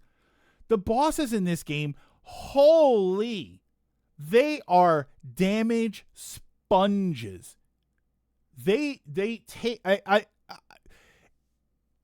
this is not unusual for me, so this is why I have to ask you guys questions about this. Was I missing something? Some of these bosses just felt like I was doing what I was doing forever in order for me to... I felt like there was some aspect of the fight that I wasn't understanding. And that happened once. There was a boss in Flare Pool, in the lava place, where when you almost kill it, it drops down and the mouth is open and you can't reach it. And this is another one of those moments where I didn't know what to do. So the boss revived. You have to give it a few more hits and it goes down again for you to do what you have to do. It had been so long since I had used the control beam that I forgot that I even had it. So I remembered, oh, wait, I have to use the control beam to fly down the mouth so that I can hit it inside. And then that would kill it. I completely forgot. But it took forever to get to that. Did you use Battalion? Lilac, imagine at the, like, let's say the 75% point of Fire Emblem Three Houses. I never used Battalions. Imagine at 75%, out of nowhere, I suddenly had to use them. I had to remember what they were. I had to remember that I had them, and I had to remember how to use them. That was kind of what it was like with the control beam, where you don't really use it until all of a sudden you need it, and by then you kind of forgot that you even had it. It was a real weird thing, it's not a gripe that the control beam exists. It's you didn't do enough with it. You didn't make it part of combat. There should have been more bosses that had weaknesses that I needed to shoot the control beam around. There should have been more bosses, or there should have been more puzzles where I needed to steer the control beam through certain things. Like, there was a lot that you could have done with it, and you didn't do any of it. I also missed that control beam moment on the fire boss. Yeah, because it's not obvious. That's another thing with that. When early on, when you use the control beam, there's usually a symbol that you can kind of see, and you don't see it on the fire boss. So you're already used to the idea that, all right, I need to use the control beam when this happens, and you kind of forget that you even do that. Most bosses do have attack weaknesses to the control beam. So maybe that's why I wanted to talk to you guys about that specifically. Maybe I was just missing stuff with the bosses, but they felt like you fight them for a long time. And that last boss, I beat it. It took me about an hour to beat that boss, which is not terrible, but that boss was horrible.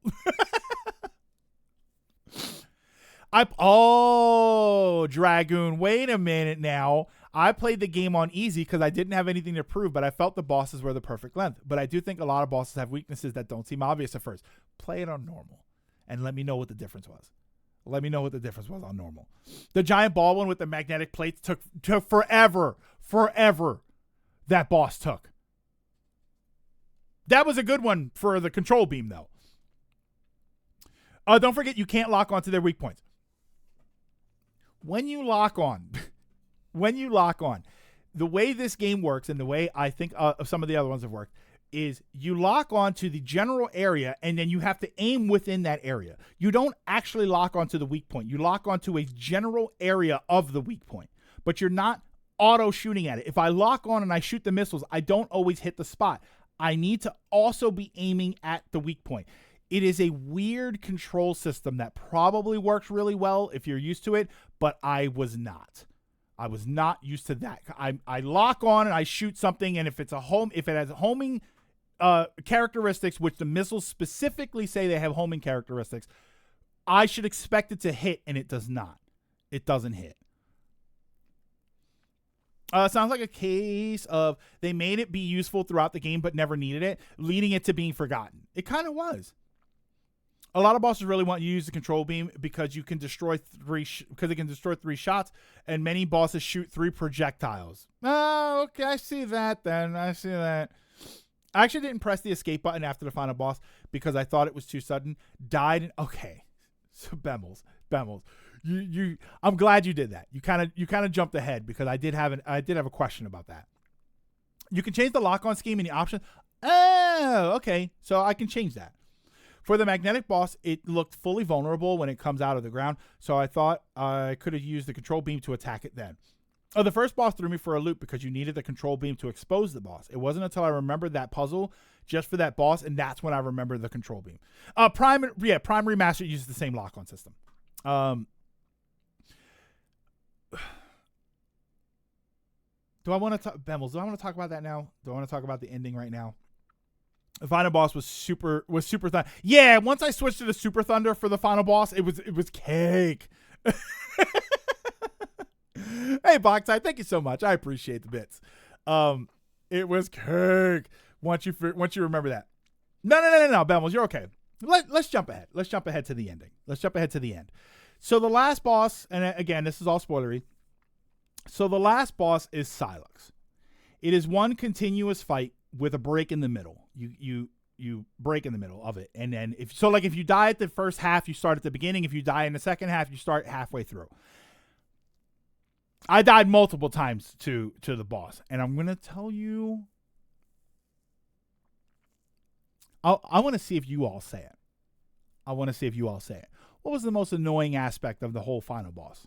I want you to give me the most annoying aspect of what the whole. Let's take it all in together, right? Because it's basically 2 separate fights. You say the tentacles. The first half. And why was the first half terrible? Why was the first half awful? In addition to the dragon heads, and in addition to not being able to lock on because the boss does not stop moving, it has these tentacle things you're supposed to shoot the ends of the tentacles, not the tentacles, the ends of the tentacles. And then it switches to this other dragon head mode where you can only do damage to shorten the dragon mode, and then it goes back to the vulnerable mode. In all of this, your whole team is there. They are all fighting. And when they go down, you have to stop and save them. And when you don't stop and save them, and I didn't say this earlier, at any point, if you're in combat and you don't save the person, they die and the game is over. You get a game over if one of your other characters dies, which is understandable since they're story related, but you put them in the final boss. They're in the first half of the final boss. Why? Why did you do that? Why did you put them in a vulnerable position? I now have 5 weak points in my final fight. Yeah, it takes like 2 seconds to heal them, except sometimes they die across the room. I had 1 point Dragoon where 3 of them died at once. At once. He did the big thing where the tentacles merge and he swings it around like 4 times and 3 of them died at once. And then while I was trying to save them, he turned into dragon mode. And when, by the way, when he turns into the dragon head mode, you can't actually do damage to him. You have to damage the dragon heads to get him out of the dragon head mode. But you don't actually damage the boss. He's not losing health when you're attacking them. Why were they there? Yeah, and again, and Dracoon, unfortunately, this is going to skew your opinion because you did play it on easy. And you're not invalid for playing it on easy. It's just that you don't understand how much more significant the challenge is. No, healing them was like a 3 or 4 second thing. The problem is just the fact that they're there in the first place and that they can die. And so let's go to the ending. Let's get to the ending, right? Oh, so halfway through the fight, there's a transition. You fly through space. You have this Star Fox shoot 'em up sequence where you're flying through it. You know what it reminded me of? You ever play Legendary Wings or Forgotten Worlds or 3D World Runner, where you're the guy flying and it's like you're flying upright and you're shooting? That's what that part is. It's like a middle section where you're transitioning to where the last fight is going to be. By the way, he has 1 health bar, so I was happy for that. Space Harrier, thank you. Space Harrier is what I was trying to think of. So you're basically flying through like Space Harrier. You can't see Samus, it's still first person, but that's what you're doing. You get through that. That segment wasn't too bad. That segment wasn't too terrible. The lock-on didn't really work on that segment, so you are kind of like free shooting, but it was okay. Then you get to the last part where he's got a bunch of weird attacks. It was a big giant pain in the ass. But yes, if you use that lightning, if you got the super lightning attack, annihilates him. Oh, yeah, Dragoon, that was actually one cool thing about that flying through space part was that if you shoot him and you hit him, he tends to drop energy. He does try, and like 100 health. He was dropping 100 health when I was shooting him. So you get through that. It's a pain in the ass, but it's not really overly terrible. It's just very tanky. I barely squeaked by at the end of it because there is a point where he starts doing these. When you're down to like the last 5%, he starts doing this attack that you can't shoot him through. You have to wait until the attack has already been launched at you, and then that's your opportunity to shoot him. So it's very tight window for you to get the last like 5% health, but it's not impossible. So you win the fight. He would hit you like death attacks. It's like you can't not. It did feel like there were certain things that I thought I couldn't avoid, but I ended up avoiding every one of his attacks. It is possible to avoid all his attacks. So you get to the end of the game and stuff is happening. Oh, Uncle. Oh, that attack is for the psychic control. I didn't use it because I didn't remember it. You get to the ending and you're about to be teleported away. But now Silex is back and the Federation force is trying to fight him to hold him back. They tell you, we're going to hold him back so that you can go, so that you can leave. There's also, yeah, you're right. There's the part where he gets into like a little thing where he turns into a little thing, almost like a little Samus, like a morph situation.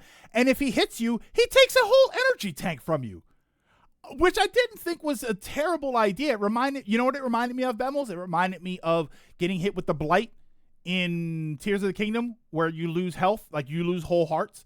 It kind of reminded me of that. But he just straight up takes, and you see him running around. You see him like skating around with the E-Tank. And if you don't, I guess you can shoot him and stop it. But then if you don't get it back, you just lose an E-Tank. So it's just gone. If you use the psychic control shot, it instantly knocks him out. Oh, it instantly knocks him out of the attack. Okay. So I'll remember that for next time. So then here comes the ending. And they're holding him back so that you can teleport away. And right as it's about to end, you're on the teleporter, you're at the interaction kiosk, and you have to push the A button to interact with it so that you can activate the teleporter. But it is timed. Things do start to happen, and there's a sensation of you can actually not press the switch. You can actually wait and not press the switch. Bemmel's already kind of answered this. What I was going to ask you guys was, I thought what would happen was if you wait, there's an opportunity for you to save the Federation force, for you to shoot. Like, I don't press it yet. Instead, I step out of the teleporter. I shoot Silex in his Logitech mouse face, And then we all jump on the teleporter and we teleport away, leaving Silex there. I thought that's what would happen. But Bemmels just told me, and I guess you guys are going to tell me now, if you don't push the button, you just die. The game's over.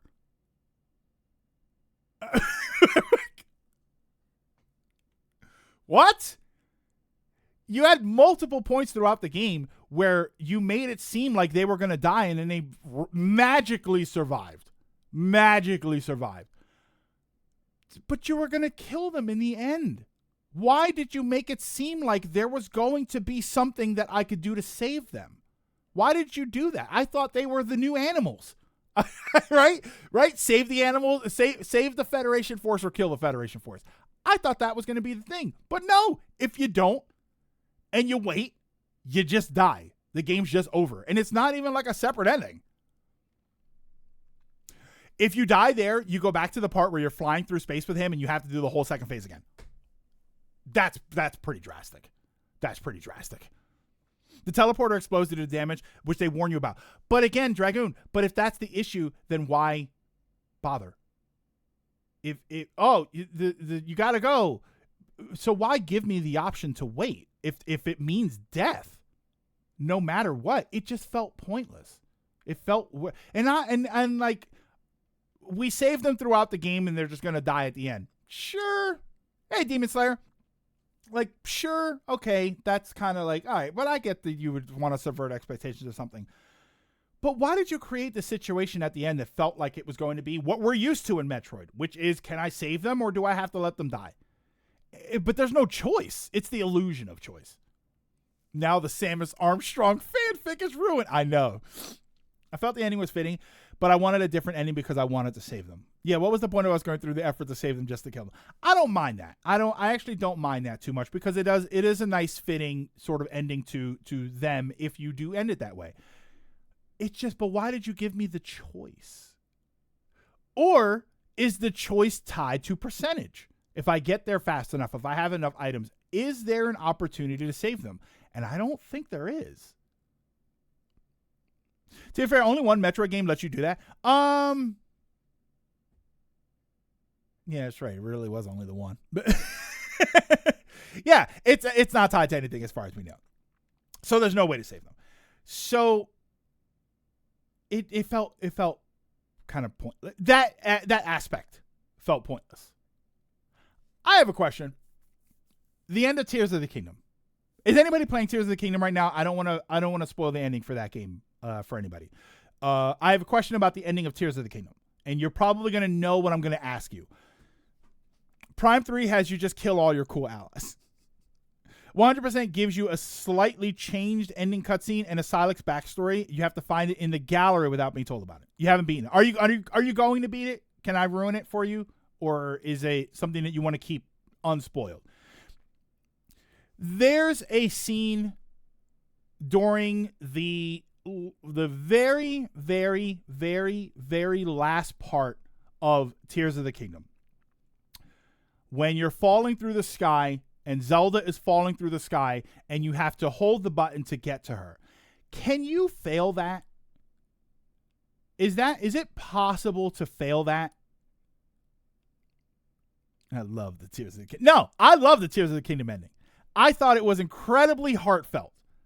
I thought it was terrific. And I felt like there was kind of an impact to doing it. And I say impact because if you don't do it, you splat.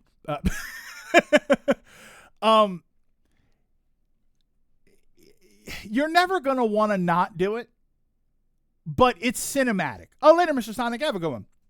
But it's cinematic. It's interesting. It is engaging. This was not engaging.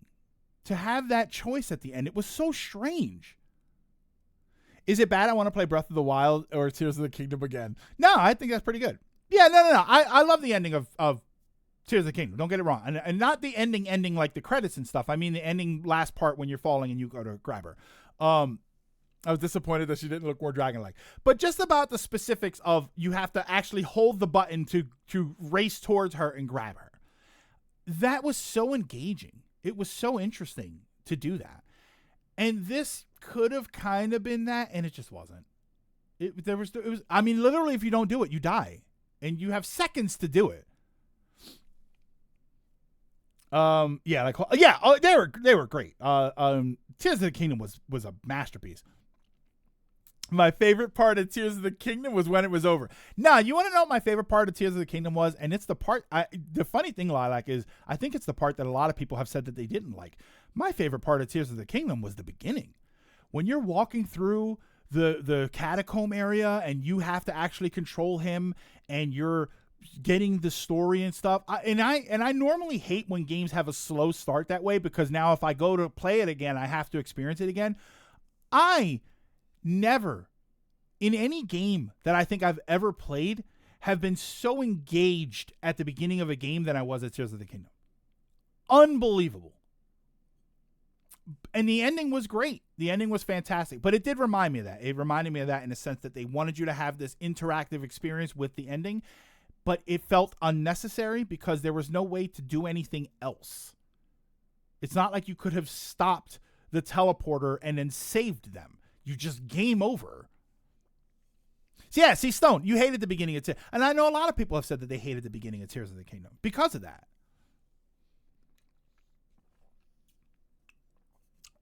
So that's basically my Metroid Prime 4 experience. I think I got 78% scans and 74% items, or vice versa.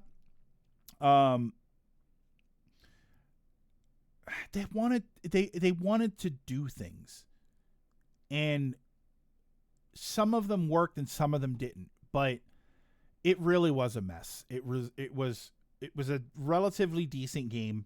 Looked amazing. Sounded great.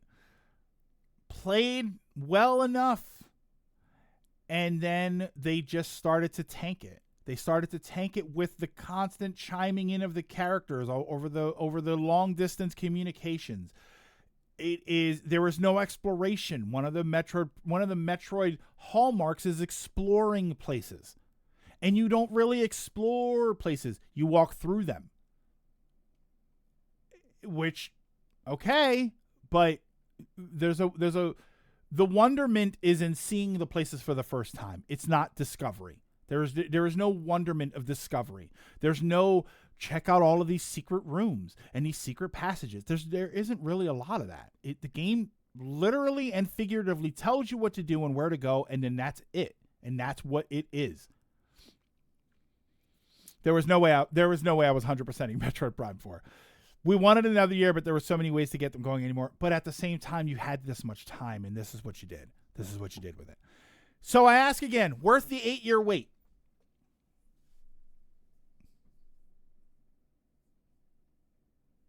No. I have to say the anticipation of an 8-year wait was too much. If this is the game that came out 3 years after they announced it, right? When did they announce it? 2017? If this was the game that came out when they scrapped it, when they scrapped Metroid Prime 4 and then restarted it, what was that, like 2019? I think that was 2019. If this game came out 3 years after the original announcement, I would have said this is a hell of a good start to what Metroid Prime can become. But given they announced it too early, they canceled it a third of the way through, right? Because they canceled it 2 years after the announcement. I'm sorry. So probably like a quarter. No, I think that there were a lot of ideas that could have worked had you utilized them properly, or if you built up other things and removed certain things. I didn't need the Sol Desert. And I didn't hate the Sol Desert. I actually liked it. I actually liked driving around. I liked that there wasn't fast travel. But what the Sol Desert provided, you could have accomplished without it. You could have had green crystals be in the actual areas that you were going through so that you farmed them on the way. You could have had the giant mech parts be available one in each area and still gotten away with it. The Sol Desert provided nothing. It didn't really provide anything. And I'm not even saying Viola. I think Viola would have been interesting if you integrated Viola into the levels more. That was another thing, is that the integration of Viola, we kind of talked about it earlier, was very minimal. You literally can't bring it out in all of the areas except one, which is the Volt Forge, and you kind of used it. You use it to travel around a little bit. That would have made more sense. It would have made more sense if you, or how about this? Let's remove the Sol Desert and let's add in between the areas highways that when Viola is capable, you can drive those highways to get to the other areas. I don't have to go from Volt Forge, drive across the Sol Desert, and get to Flare Pool. There's a highway that I could get to from Volt Forge that drives me across the mountains and ends me at Flare Pool. Now I have a better use for the motorcycle, and I don't have an external connective area that really provides nothing. You could have killed enemies to get green crystals. Work it into the plot that the creatures were infected and have crystal fragments, which actually, Marcos, does work, because there are enemies later that are crystal infused. They come out green and they're stronger. That actually does work. I like Prime 4 more than Prime Remastered in 3, but only by a little bit. The correct answer, yes, that's the correct answer. I'm a casual fan who hates Super. Make the field bosses that have green crystals as payouts for defeating them. If you really, really, really wanted this open world area, but you didn't. I don't know. It just, in the open world, when you collect green crystals, you have the green crystal formations that you drive through and you collect the crystals. And then there are these big giant stones that you blow up with the power bombs, and then they give you a crap ton of those things. And there are some in the secret areas. All of that could have been accomplished by sticking them in the dungeons, in the areas. I keep calling them dungeons. It could have been accomplished by putting them there. It was just unnecessary. It wasn't. You could have removed the Sol Desert, put passageways to the different areas from the different areas, and that would have been more interesting. I think it would have been much more engaging, and I think it would have fit a lot better with the Metroid. What do I want to say here? The Metroid Metroid ecosystem. Told me the dread looks ugly. Okay, yeah. Stone, you don't need those kind of people in your life. Yep. Had to step out what I missed. Prime 4 disappointment. Yes. It was. Feeling with Super Zero guidance. Well, Prime 4 probably has too much guidance. Oh, Trav popped up. Yeah, what was this? Hold on. He's on. Are they still on X? Travis still on X? Damn, 19,000. Why does Metroid have a woman in his mind? That's pretty good. I like that. Yeah, do I think it's the worst okay, so let's rank it. So I actually think I have to play 2 and 3 again. I definitely have to play 2 and 3 again.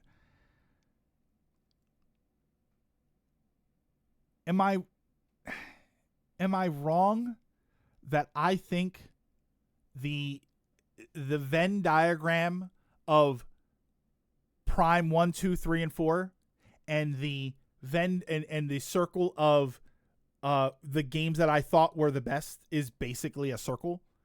I think that for me, it's 1, 2, 3, and 4. And that's crazy to say.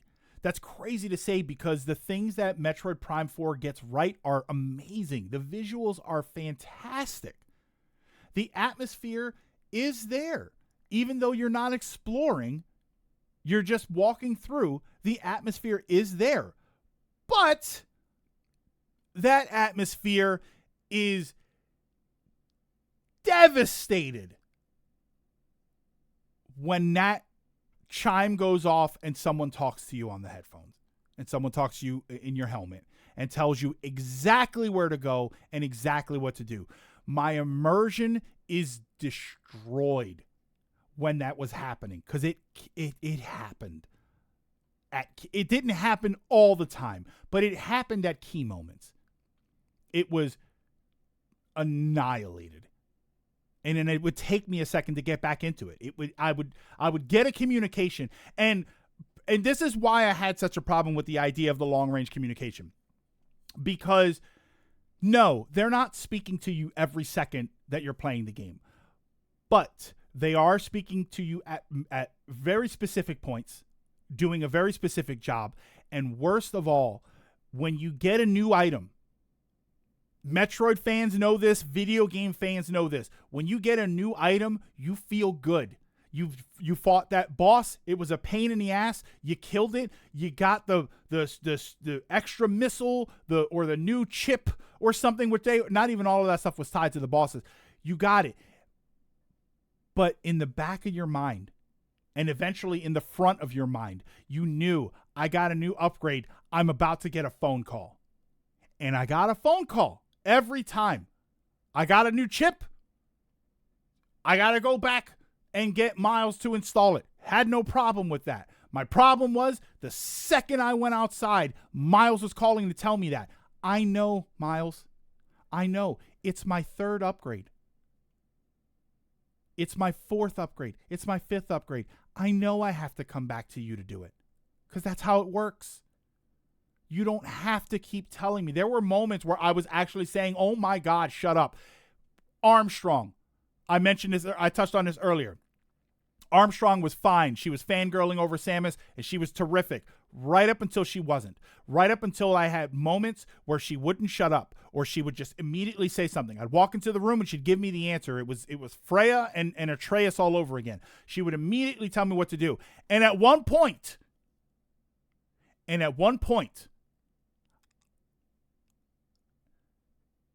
we're in a cave. When you shoot missiles, it makes a loud noise and it draws some enemies. They're really quick to kill. It was 3 enemies at a time. It draws them in. I fired a missile because I thought there was a wall that needed to be destroyed. And she had, and I'm going to curse again, she had the fucking nerve to tell me, Samus, stop using missiles. Don't you dare open your mouth and tell me what I can and can't use. We have had an entire game that was ruined by characters telling me to stop using things. It is a bit dramatic, Dragoon, because it didn't actually stop me from using missiles.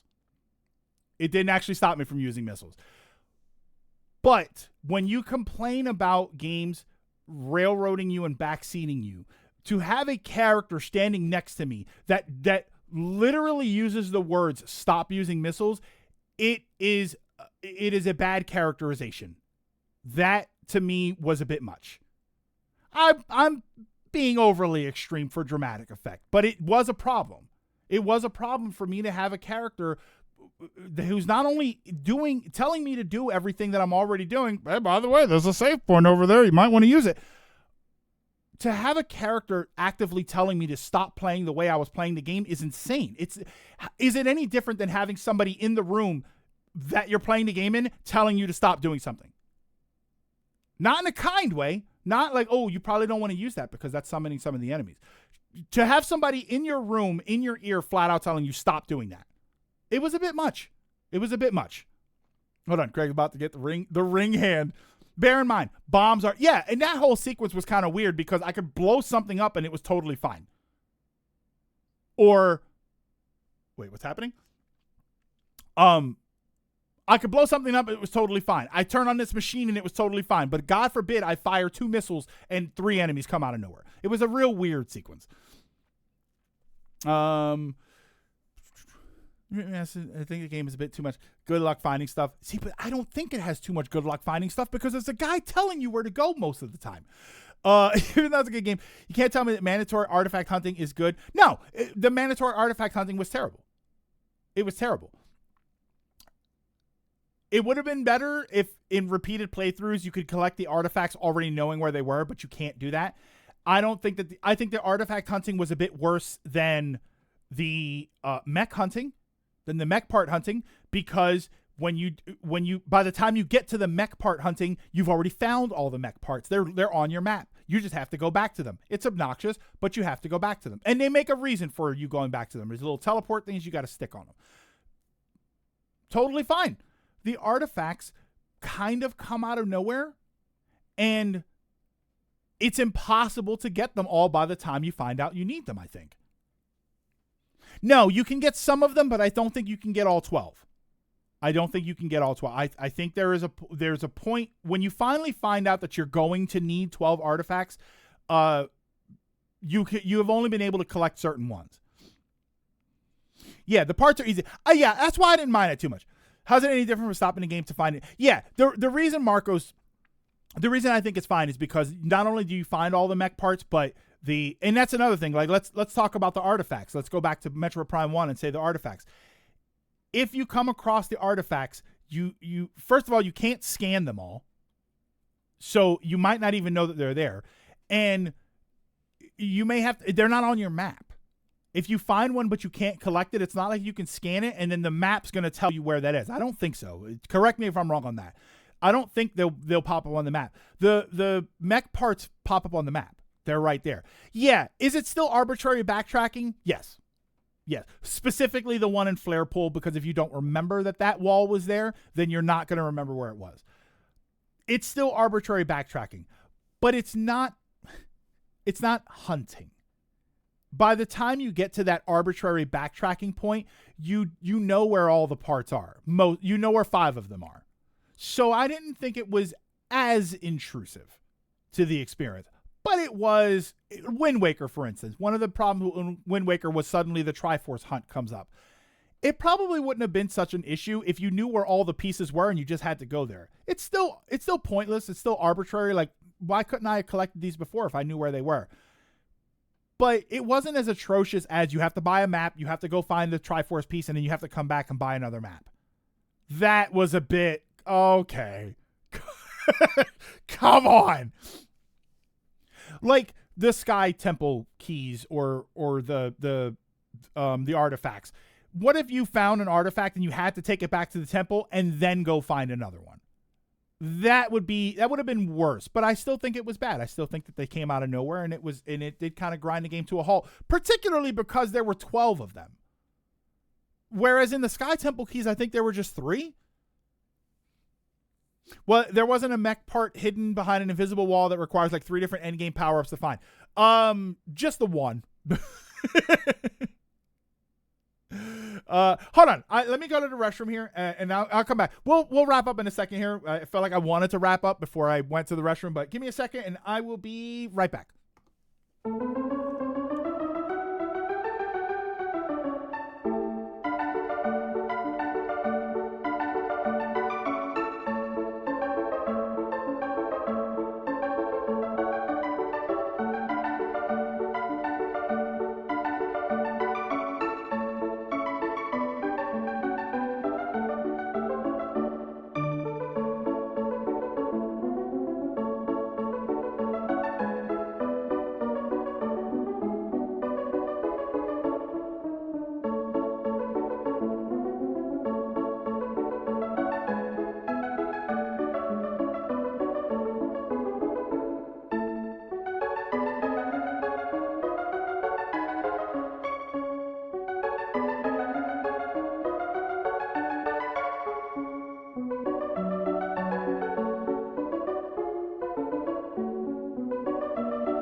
We good? We good. Take the Flare Pool mech part over the Fendrana's. Ooh, over the Fendrana's Edge one any day. Interesting. You know what my issue with the flare pool mech part, it was just the fact that it was the only one in an area. If you had one part in Sol Desert, which was the one that was the one that the monster eats the thing and you got to blow it up, which was kind of obnoxious but not very difficult. If you had that be the one part, and then there's a part in the Ice Belt, there's a part in Fury Green, there's a part in Volt Forge, Flare Pool, and the mines, it would have made more sense. It was weird to me. That's why this is just a weird sort of thing. Like, you put 5 parts in the desert and then 1 part in one of the dungeons.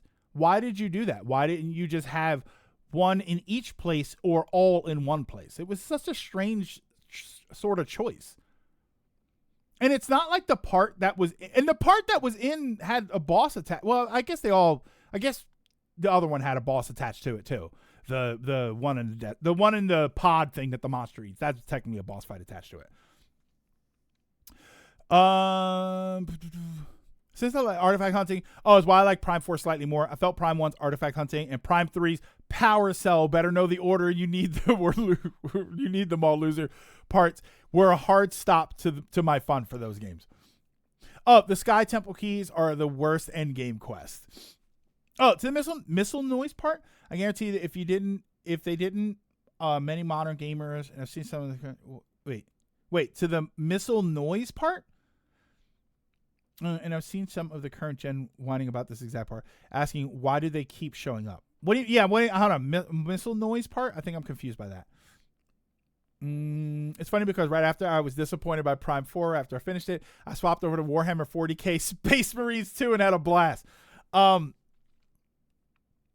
Forge was awesome. In the mines. By the way, I mentioned one song that I liked, but I got sick and tired of hearing it. It was Volt Forge. Volt Forge had a great bumping song. And then I had to go back there. Probably like a handful of, probably no more than any other time. But I was like, God, I'm tired of hearing this song. Free Prime 4 was a good time throughout. I didn't have any hard stops that let me frustrated. I didn't have many hard stops. I had a couple of bosses that were a bit spongy, so that I want to say that it broke the pace, but the problem is that the pace was a little too much. It was a little too fast. The areas were too linear. There was no exploration. So the bosses broke the pace, but only because the game was going faster than I kind of wanted it to. So it was almost nice, but at the same time, they were just like, guys, come on. I also had one boss. Not a boss. It was an enemy encounter. I had an enemy encounter where I think I had 200 health. And before I had a chance to react, it killed me. The death was immediate. I got juggled. I don't know how. I saved it. I saved it as a clip. I don't know how it happened. Like, there were some weird kind of issues. And dwelling again, your experience was different. Yeah, your experience was different because of easy mode.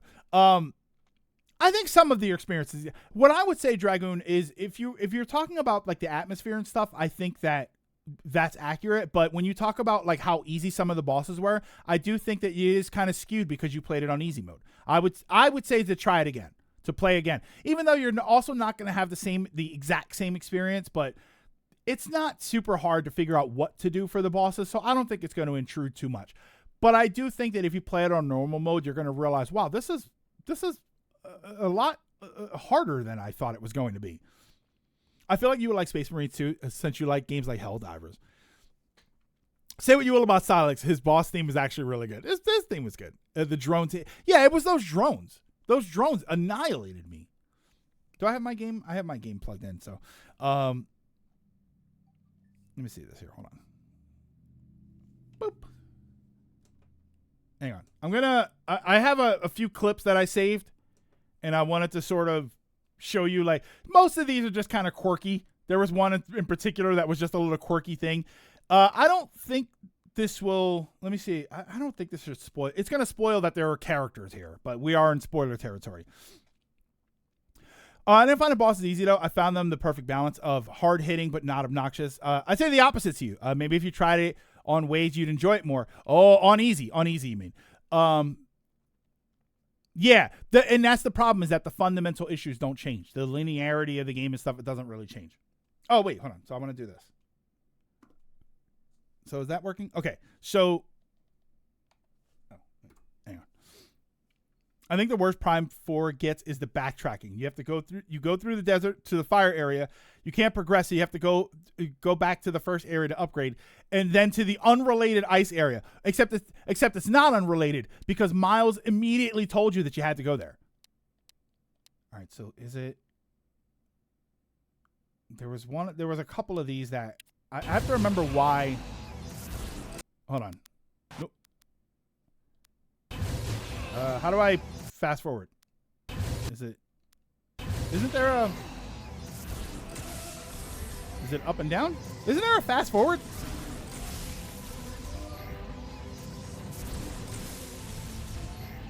I wasn't switching to missiles here, but I could have sworn there was a fast forward. Oh! I was panicking. Look at how much it takes a whole tank of damage. That's why I saved that clip. That was me panicking. Hold on. I'm trying to... Yeah, there's no...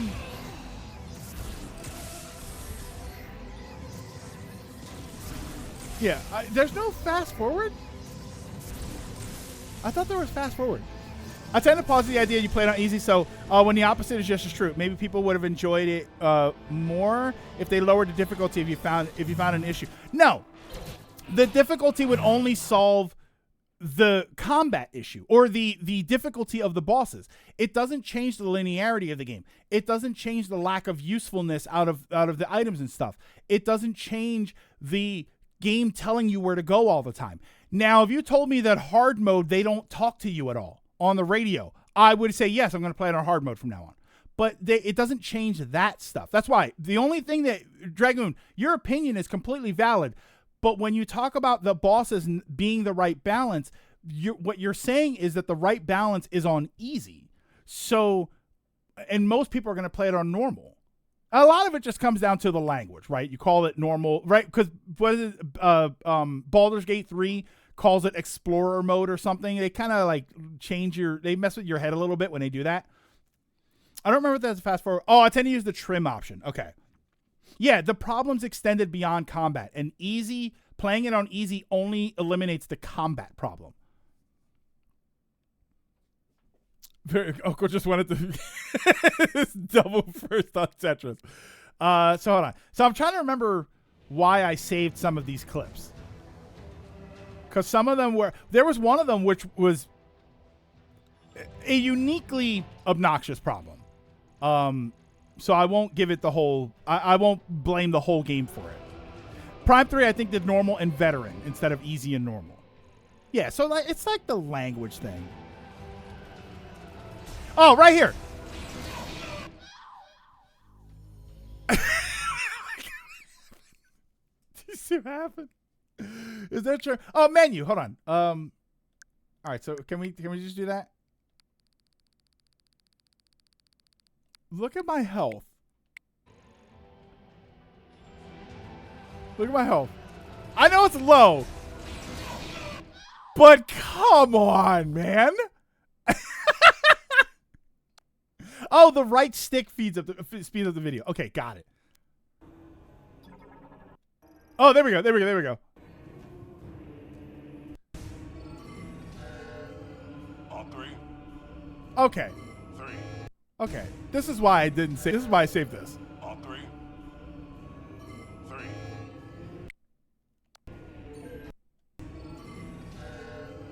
On 3. 3. Why did he say on 3? It's not a thing where we push it at the same time. I had my hand on it and I was just waiting for him. Why did we do the on 3 thing? Like the whole thing where it's on 3 and you say 3, that's totally fine. But why did we, it wasn't that kind of switch. It wasn't the thing where we both hit it at the same time. Oh wait, there was a reason. I don't remember why I saved some of these.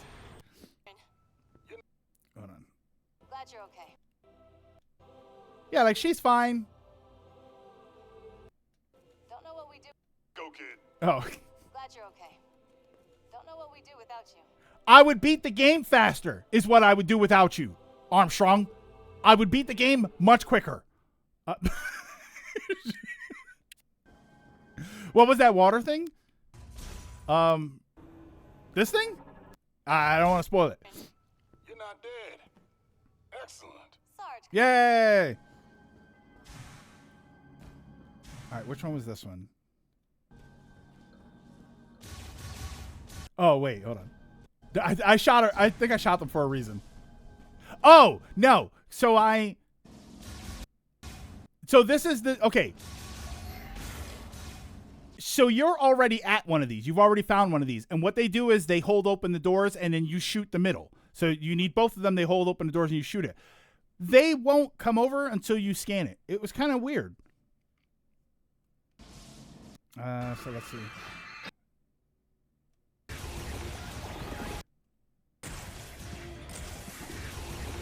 She moved right in my way. She moved right in my way. Most of these are nonsense. stop with the missiles. Oh, yeah. With the missiles. How dare you? I was trying to hit her. How dare you say that to me? Tell me to stop with the I fired one missile, by the way. It was one missile. Oh, this was, okay. Oh, I think I like this. Oh, yeah, wait. He says he wishes there was more help. Well, I want that to be a meme with Sam is shrugging her shoulders. Oh, wait, what happened? Oh, after she talks, something jumped in the water. Oh, I think I remember why I saved this.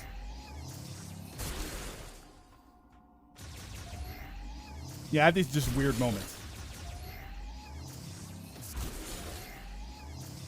So this is me. So I did a little farming. A sand geyser appeared in Soul Valley. It must be that creature that swallowed the transfer pod.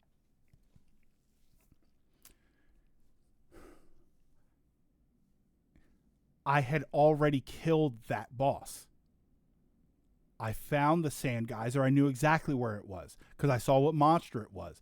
I have already fought and killed this boss and found the part. The part was already out in the open. The story hadn't led me to the point where I attached the thing to it. I already found this. And he's telling me where the monster is. It was just a weird, I saved that clip just because of that. Oh, they call it normal because it's the difficulty the developers intended. How many games do we play on normal difficulty? Yeah. Yeah, I thought that was weird. There was also a moment where he told me to find something and said that he marked it on the map, but I refused to push the map button because I didn't want to.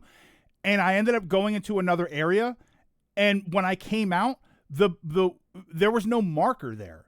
Then I went into another area and the marker showed up. I was in Vault Forge, and like when I entered it, the loading screen and stuff, and then I entered it, and it gave me the map location in the Sol Desert. And then when I went back outside to the Sol Desert, it wasn't there. I had to go back to Fury Green and leave again.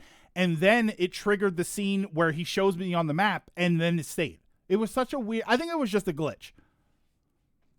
I don't think Miles is that bad. No, Miles wasn't terrible. It's what Miles represents and how he does what he does, which is long-range communications, and he speaks to you the second you find something new.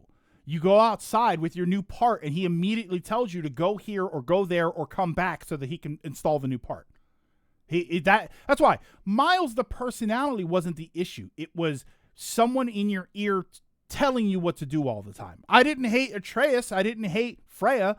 I hated that they didn't give you an opportunity to figure anything out on your own. They just immediately told you what to do. Yeah, the guy's literally wearing yellow paint. Oh, I didn't have the monster eat the part until I had the power bomb. Yeah, he doesn't eat because when you go with the power bomb, that's when the monster eats the part. But the monster ate. I had the power bombs. You actually see in the beginning of the clip that yeah, I'm using power bomb right there. That's when he takes it because I had found it already. It's just he doesn't take it until after. Oh, so this is harmonica guy. I forget why I saved some of this stuff. Okay. Hold on. I think that's it. Oh, this was a sick moment. I just like this picture. So I, even with the Federation force there, I kind of like this picture. And of course, Miles is back there doing nothing. Prime 1 did something similar. Okay, I'll give you that. Prime 1 did something similar. Oh, I wasn't talking just this game, just the general idea when difficulty is brought up. Because like I said earlier, it probably wouldn't change your opinion on this game in particular if you had other issues, but often people suffer through difficulty. Yes, but changing the difficulty doesn't matter when and it is true with all games. Changing the difficulty doesn't matter in the discussion of the game when you're talking about the environment and the atmosphere. But it does change it when you're talking about combat. You can't say that combat is balanced or combat is overbalanced when you're talking about changing the difficulty. You can't say that it's perfect balance when it's easy, or that it's perfectly balanced when it's hard. You know, there are people out there that love playing games on difficult, and when they play a game on difficult, they say this is perfect and normal is too easy. Normal has to be the normal. When you talk about whether or not you think a game is well balanced, it has to be on normal, because that's the purpose of easy and hard. It's to unbalance the game in a particular way. Normal needs to be the standard. And if your way of playing games is on easy, that's totally fine. But that's not really a balanced game. From a normal standpoint, that's not a balanced game. That game is purposely unbalanced to make it easier for you. If you're locked out of hard mode, first impressions are ever. Yeah, and that's another thing. You are locked out of hard mode. You know, here's what I would ask. What if the game was only normal, and then when you beat it, then you unlocked hard and easy mode? That would change people's perceptions of difficulty as it relates to the experience, because you have to play it on normal. Yeah, you can't say it's balanced on normal if there's a spike. If the game is just too hard. If the game is way too difficult on normal, and then you go to play it easy and you say this is perfect, that's perfect for you, but that means that the game probably needed some balancing, because normal mode is where most people are going to play it, and it's not balanced. Hold on. Oh, and that was my final screen. Because all difficulties should be initially balanced. Sure. I can agree to that. I can agree that there should be a balance on easy, normal, and hard that's related to which each one's going to be. But most people are going to play it on normal. And that's not true if easy is okay and normal is too hard. Then it's not balanced. That means that easy was balanced. Yeah, it was exactly 14 hours. So then, yeah, this was hard mode. I think that's it. I think that's all that was all I saved. Yeah. So, like, weird little quirks, like I saved some of those clips just because I thought it'd be funny to show them off and talk about them. It's true that some games are balanced wrong and feel more fun on easy, such as BioShock 2. The game is balanced difficulty-wise, but based on the story and your character, you should be destroying splicers. You are the strongest Big Daddy, a creature splicer feared in the first game, and now in the second, they're not only attacking you, but able to beat you. Yeah, it doesn't make sense. It doesn't make sense to the gameplay to have the game be on normal or hard. It should be on easy, because it should be easy for you to kill them. Baldur's Gate was too tough for me. On normal mode, middle mode, it was way too tough for me. I had to put it on Explorer, and even Explorer I thought was difficult. You said it was too easy, you'd say bump it up. But when someone says the bosses felt too long, hard on normal, or too long or hard on normal, I'd say maybe lower it. It's a hard no. I mean, it is complicated. It's like playing the old God of War games on very hard, and Kratos is tissue paper. Yeah, like it's kind of weird. Like, but that's what it's there for. So I mean, that's why I say normal should be the standard. It should be the one that has a decent amount of balance. And then the purpose of hard and easy are to unbalance that, or to take it and say, hey, the enemies hit too hard, or they have too much health, or you get hit too hard and you don't have enough health, or vice versa for easy mode. Most RPGs with difficulty setting for me have normal be way too easy, but hard is BS. Yeah, I mean, that's a whole separate discussion about easy, normal, and hard and what they should entail. I feel like everybody's kind of okay with very hard or whatever the most challenging difficulty is. It feels unfair, and I kind of think that that's where most ultra hard modes should be, is that they should kind of feel unfair. But that to me is just that's the end boss of difficulty. It's to say that, yes, it feels unfair. It is unfair. For compared to a normal gameplay experience, very hard should almost feel unfair. It should feel like you have to be way too tight with all of your movements, and if you make a mistake, it should be catastrophic. That should be fine.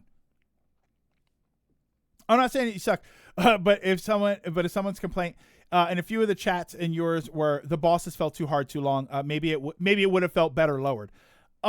Yes, but that's not balance. It's not balance in the way that they intended.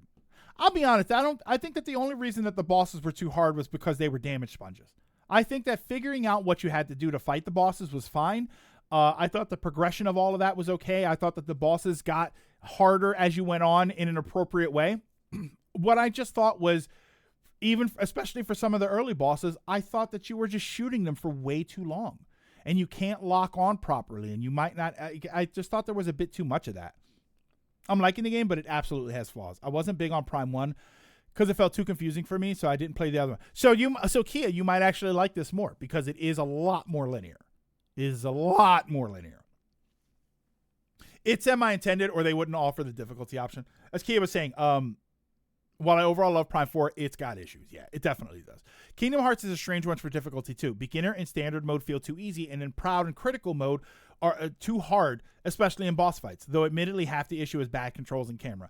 And like when you talk about critical mode, and because which one is the critical mode is the one hit kills, and pride is it pride mode or proud mode? It's just stronger, right? What's the difference with proud mode?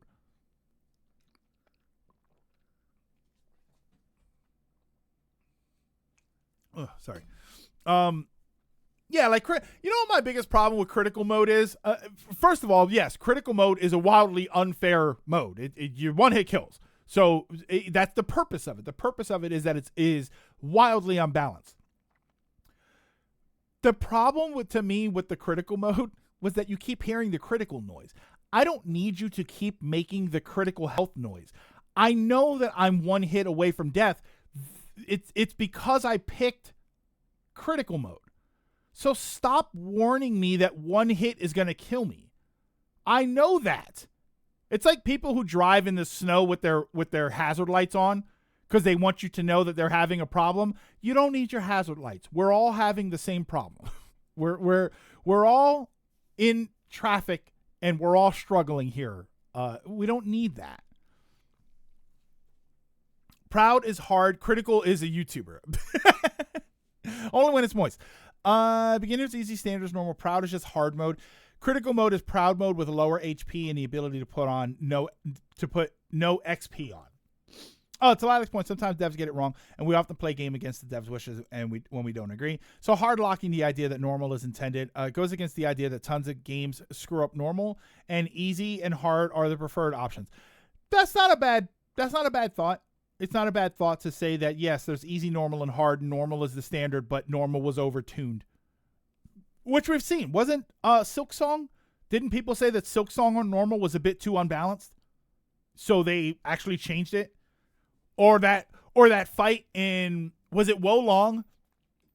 The first fight in Wo Long, where I said this feels absurd. This feels unnecessarily difficult. And then everybody said, no, not really. It's fine. That's how these games are. And then the game came out and they immediately lowered the difficulty of the first boss. It's like, I'm going to pat myself on the back for this one because a lot of people said that was a way overtuned fight. And then people said, no, that's just how they are. And when they released the game, the first thing they did was they reduced the difficulty of that fight. Silksong had a lot of enemies do 2 masks of damage when you have 4 masks of HP.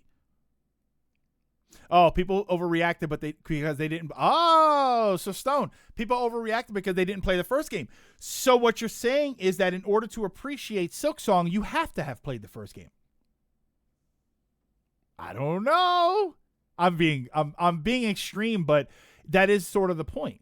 You know, people said that with Doom Eternal. That, Doom Eternal is so difficult normally that it feels like it assumes that you played the first Doom. So it's like, so was that okay? Is that okay to do? People complain about the difficulty. The devs nerf some of the bosses. Then people complain about the nerfs. Yeah, I haven't played Silksong, so I don't know. Oh, the Silksong rebalance, which, by the way, pissed off people who beat it on normal. But even they admitted, yeah, this feels more like balance than normal. So there was another game that did that. And we had asked the question, so why not put the original difficulty in the game as classic difficulty or something? Why not put it in there for the people that say, "Oh, I'm mad because I beat it on this mode and now they made it easier for everybody." Why not put the original difficulty into the game? Didn't one of them do that? More like Silksong assumes you played the first one, and even the difficulty does not get as high as the highest in Hollow Knight. Well, that's what I'm saying, Stone. That's what I'm saying is that the high difficulty of Silksong is for the people who have played Hollow Knight and are comfortable with it. So for a newcomer, it starts to make Silksong mandatory, or Hollow Knight. It starts to make it feel like it's mandatory. Like, oh, I'm having trouble playing this game. Well, that's because you didn't play the first one. If any other game did that, how would people react to it? How would people react to a new Zelda game that's way too difficult? And people say, well, it's because you didn't play the first one. A new Doom game, Dark Souls, right? And people kind of did that with Elden Ring. When Elden Ring came out and some people said it was way too difficult, a lot of people defended Elden Ring and said, wow, that's just because how Soulsborns are. So I have to play the other Soulsborne games in order to get something out of this? It starts to become a question of that. I'm not saying that is the truth. I'm just saying that that's what people start to question. Silksong overdid it on bosses. Every 2 rooms felt like a new boss. That was my criticism, but it was intended design. It's kind of the same deal as Super Mario Bros. And Lost Levels. So normal isn't always balanced to normal, despite what devs tell you. And I feel like Prime 4 may be a prime example of that. Lost Levels 1-1 could be as difficult as 8-4 of that. You know what's crazy? I don't think I ever played through Lost Levels. Armor Core 6, Filter Copter, yeah. The first the tutorial helicopter got a lot of people, but then there were 2 infamous bosses, the Balteus and the Sea Spider. The Sea Spider, I feel like I didn't have as much trouble with the Sea Spider as I did with Balteus. But Lilac, it was such a good fight though. It was such a good fight. So yeah, I mean, difficulty is always going to be a sort of back and forth conversation, but difficulty doesn't change what was wrong with Prime 4, in my opinion. And that is the constant telling you where to go and what to do. Especially after you got a new item, which should be a good moment for the game. It should be fun. You should be glad you beat the boss and you got the reward item, and that should be great. And no, because they don't give you a chance to use it without doing anything. You don't get a chance to use it. They just immediately tell you what to do with it.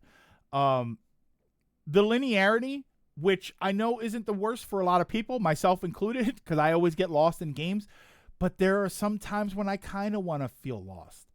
I like being lost in a Metroid game, because you know what happens? You know what happens when you get lost in a Metroid game, in a good Metroid game? You find things. You find power-ups that you never would have found if the game just told you to go somewhere else. You remember that there were areas where, oh, now that I have the high jump boots, I can get up to that area. But I wouldn't have remembered that if the game just immediately told me to go somewhere else. You get to explore. You get the joy of discovery. And I love the joy of discovery. And you don't get that when you play a linear game. You just walk down the hallway, you fight a boss, you check a box, you collect an item, and you go to another hallway. And that's not fun for Metroid. It can be fun for some games, but it's not fun for Metroid. I can streak. Thank you for the streak. I appreciate that. I always felt that, Uncle. So it felt funny. It's funny you felt robbed of that. I love having to check the map with the music playing in the background on Prime 1. Also, very tiny nitpick here. Very tiny nitpick. Am I the only one that misses the automated voice? Beacon received. Recording to logbook. Am I the only one that misses that? I miss that. I know that that's a weird thing, but if I scanned a few things before, I was like, I really miss recording to logbook. I didn't even notice it was gone. None of that was there. None of those little sounds were there. And it kind of bothered me a bit. Again, that wasn't catastrophic, the save room music. But it was kind of like, I do miss that. Beacon received. And you know what? They removed beacon received because the guy just tells you, because Miles just tells you all the time. And again, it's not that it's Miles specifically. It's anyone. If any one of those characters chimed in to tell me what to do immediately after getting a new upgrade, I would have a problem with it. It wasn't just Miles. Miles actually kind of endeared himself to me a little bit at times. As someone who tries to go for logbook completion, not having that voice for important scans F with me. Also, tell me this, since you're a scanner, Bemmels, you're a big scammer. Not like you cheat people, like you scan things. You like the scanning aspect of it. Is there any way to identify mandatory scans from other scans? Or are you just supposed to scan everything? Remember how one of the ones added it so that, because the yellow scans were important things. The yellow scans were important. But none of the enemies scanned yellow. Yellow scans were for progression things. Doors that you were required to open at this point in the story for you to get it to work. Terminals that needed to work. Was there anything to indicate without already scanning it? Other than the green, right? But the green is just for things that you haven't scanned. There's nothing to indicate that they are mandatory towards scan completion. So like this here, this 78% this 22% that I'm missing, is that 22% just everything else? Am I literally supposed to scan everything until nothing is green? Because that's a lot. That's a lot of scans. Oh, this is the first thing I know. There's no recording to logbook. I don't know why that bothered me. Kind of walked around this off stream. Did you overall like Prime 4 as a game despite its issues, or do you think it's bad or somewhere in the middle?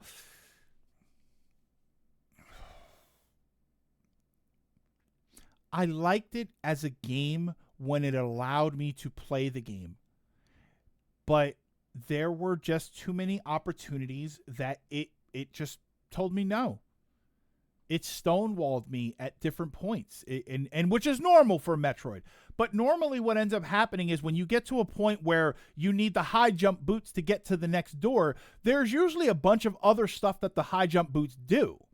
And that's what I mean. If I need the super missiles to get past where I know the game wants me to go, right? I know that the entrance to this dungeon is blocked by a super missile and I need a super missile to get in. By the time I get the super missiles, I usually, in just exploration alone, find 5 other things to use super missiles on. And then I get upgrades that I didn't know I was even looking for. I just say, oh, this is great. Oh, this is cool that there was an upgrade in here. This game doesn't let you do that. I was actively not going to places, which I normally say. I normally say when it comes to RPGs and adventure games, figure out where you have to go and go there last. The game didn't give me a chance to figure it out. The game immediately said, go here. I got an upgrade at one point, and I was ready to go back to Fury Green. I was going to go back because I thought I had to talk to Miles to tell me where to go. And the second I stepped out, he says, oh, I bet your new upgrade works in the Volt Forge. I just got outside, Miles. Having everything be coded in green isn't far too off from how the old games went. But also having new scans in green when that was the color of things you've already checked in 2 and 3 was just wrong. Yeah. My opinion, definitely the worst Metroid Prime game. It physically can't be worse than other M's, so it has that. An appeal to Metroid is the sense of exploration. The hand-holding makes it feel like you're railroaded. Yeah, and for as much as people love Wind Waker, isn't that one of the big complaints for Wind Waker? Is that it's way too linear?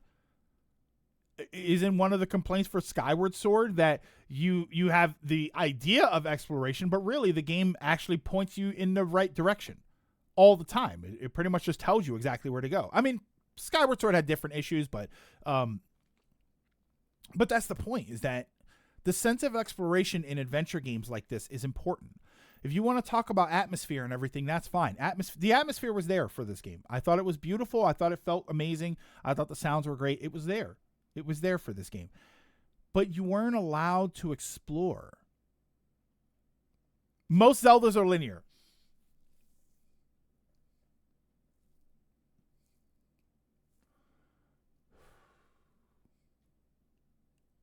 Yes. Yeah. Most Zeldas are linear. Even the linear ones sometimes have things that you can do and things that you can explore throughout the game. They, as you collect new item, they open up things a little bit more. Yeah, linear but not hand-holdy. Zelda 1, yeah, I always bring up Zelda 1 as an example. Zelda 3, for instance, Zelda 3 was linear in the sense that they put numbers on the dungeons for you to figure out where to go, but it's not super linear. Once you get the item, you can move around, and as you get items, more of the world opens up. So when I finally get to the Dark World and I get the hammer, even if I beat the dungeon, before I even go to the second dungeon, I can go to at least one other dungeon. I can finish, because I usually get the hammer from Dark Palace or Dark Palace, and then I usually go right to Dungeon 4 because I get the sword upgrade. I get the better gloves and I get the sword upgrade for beating Dungeon 4. So it's not linear in that aspect. There are moments in that game. There are plenty of moments in that game where you can do it in your own order. Zelda 1, I've said time and time again, Zelda 1 is the first open world game that I've ever played, because from the beginning of the game, you can go to 5 of the dungeons. And I don't think you can beat them all, but realistically, you can go to them. You can traverse almost all of the map in Zelda 1, minus a couple of screens and in a small section of the map. And once you get the ladder, you can go to all the ladder and the raft. You can go to all of it. As someone who hasn't played the Prime series, do you think Prime 4 would be good for newcomers? That's a good question. As someone who hasn't played the Prime series, do I think Prime 4 would be good for newcomers? Yes. Yes. I think it would actually be very good for newcomers.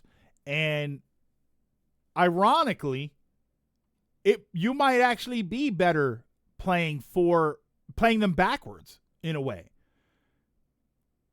Because Prime 1 and 2 don't really tell you what to do, you might be better off playing a game that gives you a lot more direction and then work your way to the games that don't give you direction. 4, 3, 2, 1. Flip when I say backwards. 4, 3, 2, 1. Because 1 is very hand-holdy. And then by the time you get to 4 is very hand-holdy. And then by the time you get to 1 isn't telling you anything. So you might actually be better to go the other way. That's kind of interesting. If you had to play the 4 games, what do you think for a newcomer would be best? And it might actually be the other way around. 4, 3, 1. Ooh, 4, 3, 1, 2. That might actually be better. Yeah, if you flip-flop 1 and 2. I might still say 1 last. And one of the reasons it works is, we talked about it earlier when we talked about combat. Your combat doesn't really change in Prime 4. You still have basically the same kind of combat. Your move set is still relatively the same. Your actual character movement is still relatively the same, which is to say that, and this is a gripe that I have with Prime specifically, as opposed to non-Prime, right? The side-scrolling games. She's kind of tanky. She's kind of heavy. She's not super nimble in the things that she does and the movements that she does. Even when you swing, like when you're swinging with the grapple beam, she's very heavy. And that it's fine, better or worse. You can prefer it one way or the other. But that aspect hasn't changed. So it's not like a game where you play 4 and you say, wow, she does all of these amazing things. And then you go back to 1 and you say, wow, she can't do any of that stuff anymore. No, she still can actually do most of that stuff. It's like going from Dread to Zero Mission. There's so many things that you can do in Dread. And then when you go back to Zero Mission, you do feel like you're missing a hefty moveset. Zero Mission's a little bit better with it. I might say something like like Metroid 1, Metroid, like if you want to go back to the NES game, then I would say, yeah, you're going to be missing a lot of stuff. Why can't she do this and that? You know, I feel like one of them is ledge grabbing. Oh, mercy, I didn't see you come in here. I'm sorry. Ironically, starting with the first Prime game will frustrate. I feel like it would. It's like how you feel about 2D Metroid. I recommend starting with Fusion, which is linear but amazing, and then working backwards. See, I said Zero Mission. I still prefer Zero Mission as a starting game. Mario to Mario 1. Yeah, like if you played them backwards, if you played Mario Wonder and you went back to Super Mario Bros. or like Mario 2 or even Mario 3, you'd wonder where all of the moveset is. You'd wonder why you can't do these things. Whereas the Prime, that's not really an issue because her moveset didn't really change, but that's kind of for better or worse because it really should have. You really should have gotten to the point by Prime 4 where you're saying, wow, she can do all these cool things that I couldn't do in the first game. And realistically, she can do everything in 1 and 4. I think what's missing in 4, in 1? Because you got the double jump, the morph ball with the grapple beam, the lasso, which is the first stage of the grapple beam, which kind of is stupid to me. I think that's a dumb upgrade. I'd say start with Dread. My first 2D Metroid was Super, and I was looking up guides to figure out where to go. Also, if anyone new gets into Metroid, prepare to learn that the Samus lore is dark. Mario 2, I think Mario 2 is different enough. It's more vertical pick up and throw in comparison. I think Zero Mission is a bit too wandery still because the NES game, but shinier with the guides. While Fusion feels like a game designed around what it is completely.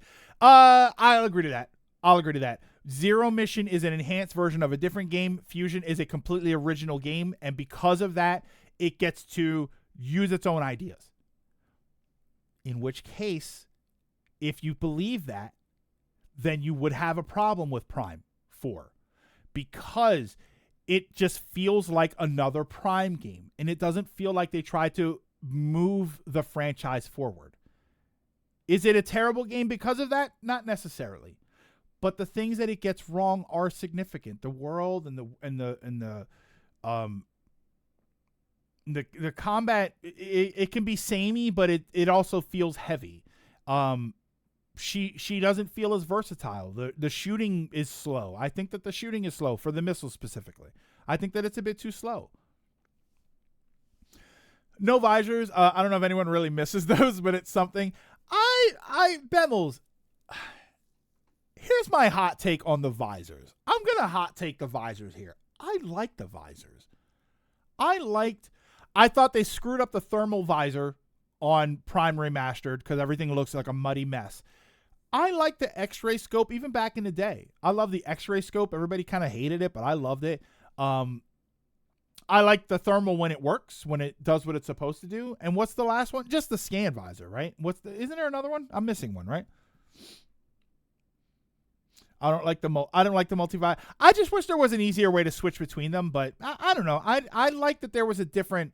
I like that there were. It makes sense if I had a mechanized suit that had a heads-up display visor. Let's say I was wearing Google Glass. Remember Google Glass that they were going to try and do that was basically going to give everybody a HUD. I would appreciate that the HUD does different things. I would appreciate that there were different options for it. So I actually kind of liked it. I just thought it was kind of cumbersome to switch back and forth between them. I thought that was obnoxious.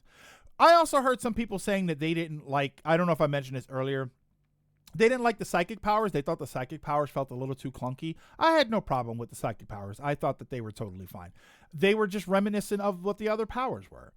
The psychic boost ball. They just put psychic in front of everything. It's the psychic boost ball and the psychic spider ball and the psychic boots, which they weren't even high jump. I think they were double jump, but then they were let you stand on the psychic platforms. Like I thought that they were fine. I thought switching between them was relatively simple.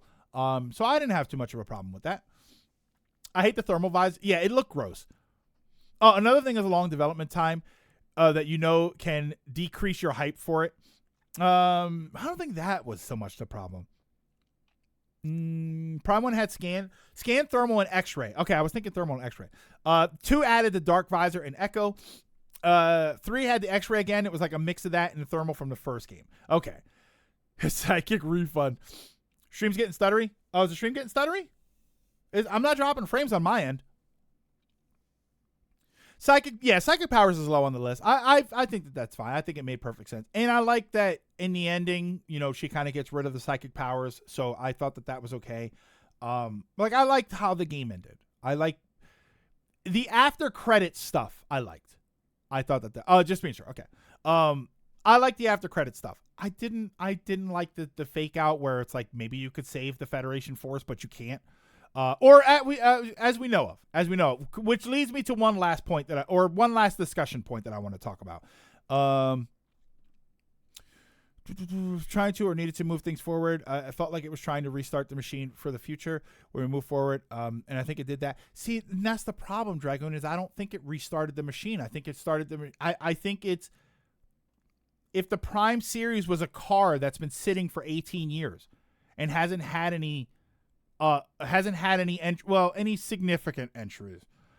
Prime 4 to me is an example of getting the car running after 18 years and then not changing out any of the fluids. You found a car sitting in a garage for 18 years and you turned the key, you put a battery in it, you turned the key and it started going, and then you put it in drive and you left. And you didn't change the oil, you didn't change the transmission fluid, you didn't fix anything that a stagnant franchise needs when it tries to come back. And you can argue back and forth about whether or not it needs it, but after 18 years, you do need a refresh. If you want to bring it back and you want to make it a new game, if we were talking about Prime Remastered, I'd say, yeah, don't change any of that. But we're talking about Prime 4, a game that's been 18 years in the hearts and minds of the fans and 8 years technically in development. Because you can say that the dev time was reset, but that still counts towards how long it took to make the game from the time that we got it announced. And you didn't do anything new. You didn't add a melee attack, which again sounds weird, but they did it in 2D Metroid. You didn't add any different movement. You changed it to elemental weapons, but they're basically the same weapons. There's just nothing there. And that's fine. And I don't think that that's the problem with the game. I'm not going to sit here and say they didn't give me new weapons, this game sucks. I'm saying the areas were linear. The atmosphere was great, but then they ruined it by having characters talking in your ear all the time. They gave you escort missions. They made a non-mandatory or non-optional escort missions is what they really are. Because yes, if those characters get hit and they get hurt and you don't save them, you lose. The game, you get a game over. Those are problems. Those are fundamental issues for a game. And again, you can say that it's a Metroid Prime game, so it has certain things, but it's also a game that came out in 2025 after 8 years of development. There should be more. There should be a little bit more here. She does all this flippy animation. Yeah, you get to the cutscene and she's amazing. She jumps and she flips and she shoots and she does all of these things, and then you get back on the ground and she's a tank again. It's like, that's fine for back then, but if you want to bring it up, you have to do something different. Is Halo any different? Is Master Chief any different? That sure, he doesn't need to be jumping and sliding because he's never been that, but Samus has been that. Samus is the character that jumps and slides and flips and grabs onto things with her lasso. Like, you didn't integrate the lasso into most of the combat. There's a couple of droids that have shields on them, and you lasso them and you pull the shield off. And there's a couple of times you use it with the bosses. So why isn't it part of your melee moveset? Why can't I shoot and then press a melee button that swings the electric whip? We've seen that in multiple things with Samus. Skill issue. A part I really liked was the start of the ice belt when you're fighting wolves, and that was a great intense moment. Not only that, Kia, when you go back to the ice belt, the wolves are standing on the ridge line, and you can shoot them if you want to, but if you don't, they don't attack you. Later on in the game, they don't attack you because they know better. I'd say it started the machine at the beginning point. For new players, which is when we kind of agreed, it's probably a good starting point. Which is that's true. Would you like the speed booster in 3D? What do you mean the ball boost? We have that. That's in 3D. Are you talking about the screw attack? Oh, you're talking about the running, the speed booster. Yes, I would actually love that. I think that I think there's a very cool way to integrate the speed booster into the 3D mode, and I would like to see the speed booster there. There was an advert that had Master Chief running, flipping, sliding, and just being a lot more emotive than he ever was in the games, and it felt off. And remember do you guys remember God, it's crazy that you might be too young for this. Do you remember the Halo 2 demo where Master Chief is fighting and then he gets the two guns and everybody loses their mind and then he jumps on the front of the is it the Ghost? He jumps on the front of the Ghost and he does the flippy kick. And it's like, oh, that's amazing. And you can do it in the game, but it kind of felt pointless after a while. But at least he could do it. They added that sort of mobility into the game. And it was there. And it just doesn't feel like it's there for Samus. In the 3D space. In the 2D space, it's great. Goes Ultimate Issue Gaming at times. New stuff, please. Change of stuff. Not like that. We just want what we liked again. Doesn't change much. It's so stagnant. To be fair, it's an issue that it's definitely an issue, and it's in fans and players do blow it out of proportion sometimes.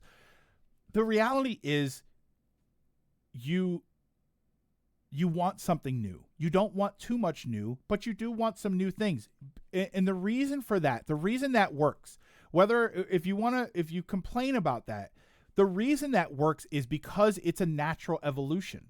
By the time you get to the fourth game in an action adventure game franchise, your character should have new moves. They should feel similar.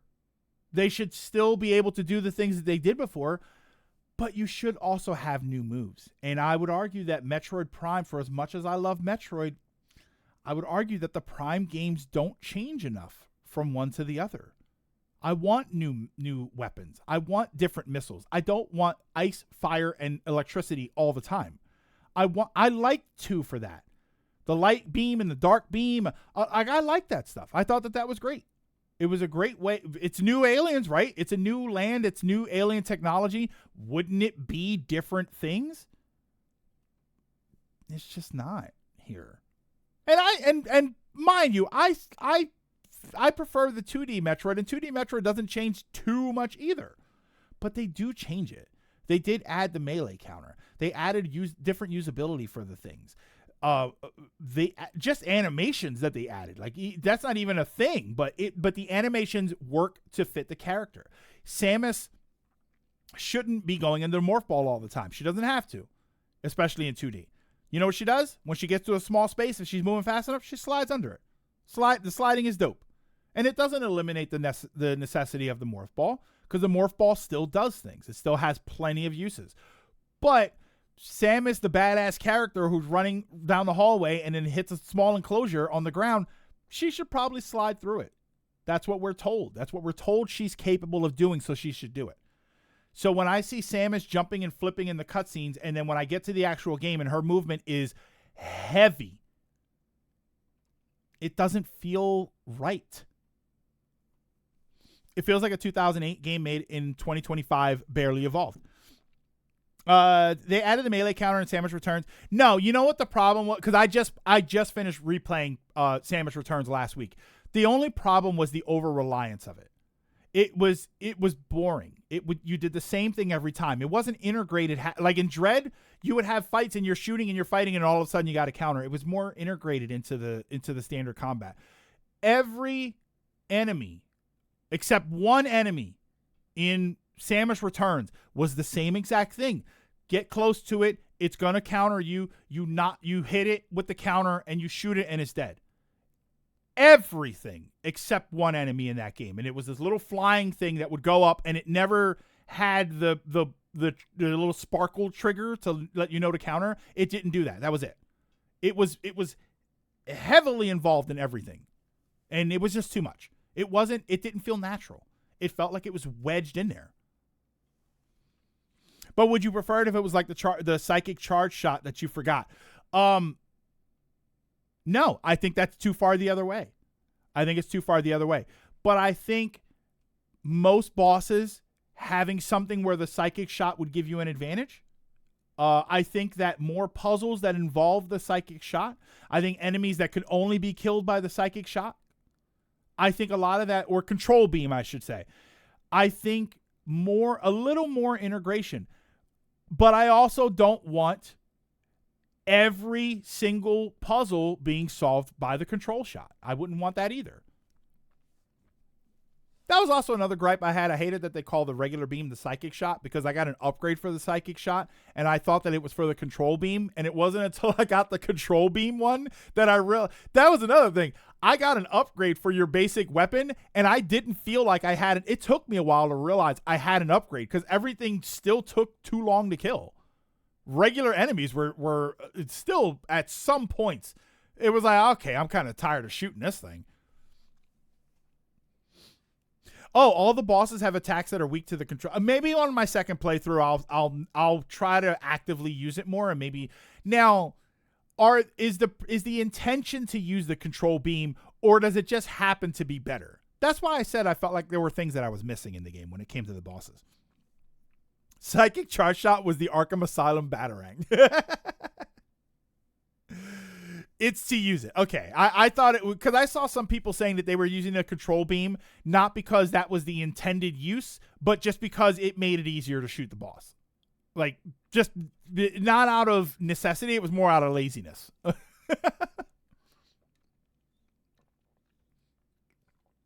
Like in Paper Mario, what's the badge?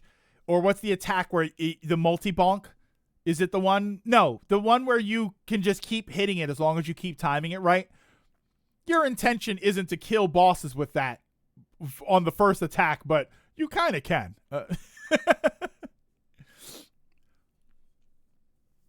Oh, the ice boss and his ice crystals, his 3 ice shots. Yeah, I didn't even think of that. Dirty little super. Oh, yeah. Executor. It's funny how many people seem like they were kind of cringed out by that, and I'll admit it even me saying it was kind of cringy. And then in the last part that we uploaded, a bunch of people were making jokes about it. So it's like, okay, so it's not that bad. Infinite jump badge. I guess that's what it was. On a difficulty thing, kind of broke Tales of Zillia. Oh, I saw your things posting about that. The images of you, like, I think I can move on now. Or again, yeah, the final boss in his big attack control beam. And side tangent to that, and I said this earlier, Dragoon. One of the reasons you kind of forget the control beam is because early on in the game, there's a very obvious symbol when it's time to use the control beam, and then they kind of stop using that. So you forget that it's there. Whereas there were 1 or 2 times later on in the game where they did use the symbol, and I saw it and went, oh, yeah, control beam. And I immediately knew that's what it was for. So they kind of bait you into into looking for this to use it, and then they just stop doing that. So that's sort of a weird thing. That's kind of a weird, I want you to tell me, but I don't want you to tell me type thing. In terms of power for using Final Fantasy VII, my party is prepared to beat Ruby Weapon, and I'm just entering the Mithril Mines, which I'm assuming is early. Would you say Miles is a dirty little sewer boy? He's a dirty little Fury boy. He's a Fury boy because he stays a Fury Green most of the time. Yeah, not only that, but you don't generally use the control. Yeah, the control beam's also kind of weird because it's a one-shot beam, which means that when it collides with something, like you're saying, there's Dragoon, like you're saying. The boss shoots 3 things at you and your intention is to use the control beam to shoot them all. But the control beam stops usually after it hits something. So if I shoot the control beam and I shoot one of those things that it shoots at me, won't the beam stop? Won't it break and then that's it? Maybe if there were more upgrades for the control beam. Yeah, if Bemmels, the control beam can hit something and then pass through it once. And then you get a thing to pass through it twice. Because I tried using the control beam on the last boss with the tentacles and the things on them. because it's hard. You can't really lock onto them. So I tried using it on that, and you know what happens? You have to shoot the tentacle, multiple times. So when you hit it with the control beam, it only counts as one. So I would have to use in order to kill the 3 tentacles, I would have to use the control beam probably about 15, 20 times per tentacle in order to break it. So it's not realistic. The Super Thunder. I was trying to save the Super Thunder for when Silex, because when you break the tentacles, that's when you can damage Silex. That's when I was using the Super Thunder. But other than that, I didn't want to waste it on the tentacles. If it kills or breaks the other target, the other shots keep moving. Okay. Miles is a Twitch backseater. Maybe if there were more upgrades to control me. The realism of Metroid. It's not one shot. It's 3 shots combined that break as they hit the targets. If it kills and breaks the targets, the other shots keep moving. So so when you use it on the final boss and you fight those tentacles, it doesn't really work because you would have to do it 20 times per tentacle. And there are between 3 and 5 tentacles depending on how far into the fight you are. It's real weird. Yeah, it's not. The control beam is more interesting for one-shot things and for elemental stuff. Yeah, or like weak things really, or puzzle solving. Or puzzle solving was the other thing. Yeah, the tentacles have much more health. So it doesn't work. But that's just my point about forgetting to use it, because a lot of the time it does that. It's for breaking projectile attacks, which is why it slows time. Well, it's also for getting through things, because early on they use it to get through things. But yeah, that's my 3.5 hour review for Prime 4. It's not the worst game ever. It's just, it breaks a lot of the traditions that we're kind of used to for Prime. It does nothing to advance the franchise forward as an evolving as evolving mechanics go. It does nothing to do that, and it does nothing to move the combat forward in the Prime series. Which, sure, if you want to say that that's not the point, then that's okay. Like, it doesn't have to. It doesn't have to be an innovator all the time. But it also stepped back a couple of things. It stepped back the exploration. It stepped back the atmosphere and the integration. No, immersion. It does step back the immersion. The character speaking to you really, really steps you out of the immersion. You are out of the experience when that thing goes off, and you don't get to explore because it immediately tells you what to do. It doesn't have to be an innovator. But after 8 years, I don't think it was unfair to expect it. And if this is going to be the franchise going forward, then yeah, it should have had new ideas. Metroid has done the numbered series has done these every time. 1 to 2, 2 to 3, 3 to 4, and 4 to 5. They have all had combat upgrades and even visual art style upgrades, and the character felt smoother as you went on. I think Dread is the smoothest that Samus has ever been. I shouldn't play Metroid Dread and think, wow, she feels exactly like Metroid 1 or even Zero Mission. I thought she was significantly better in Dread than Zero Mission. That's the evolution. That's the evolution of games, not just of a franchise, but of a franchise through the technology that it's capable of. I don't blame Metroid 1 for its issues. NES Metroid 1. I don't blame it for that.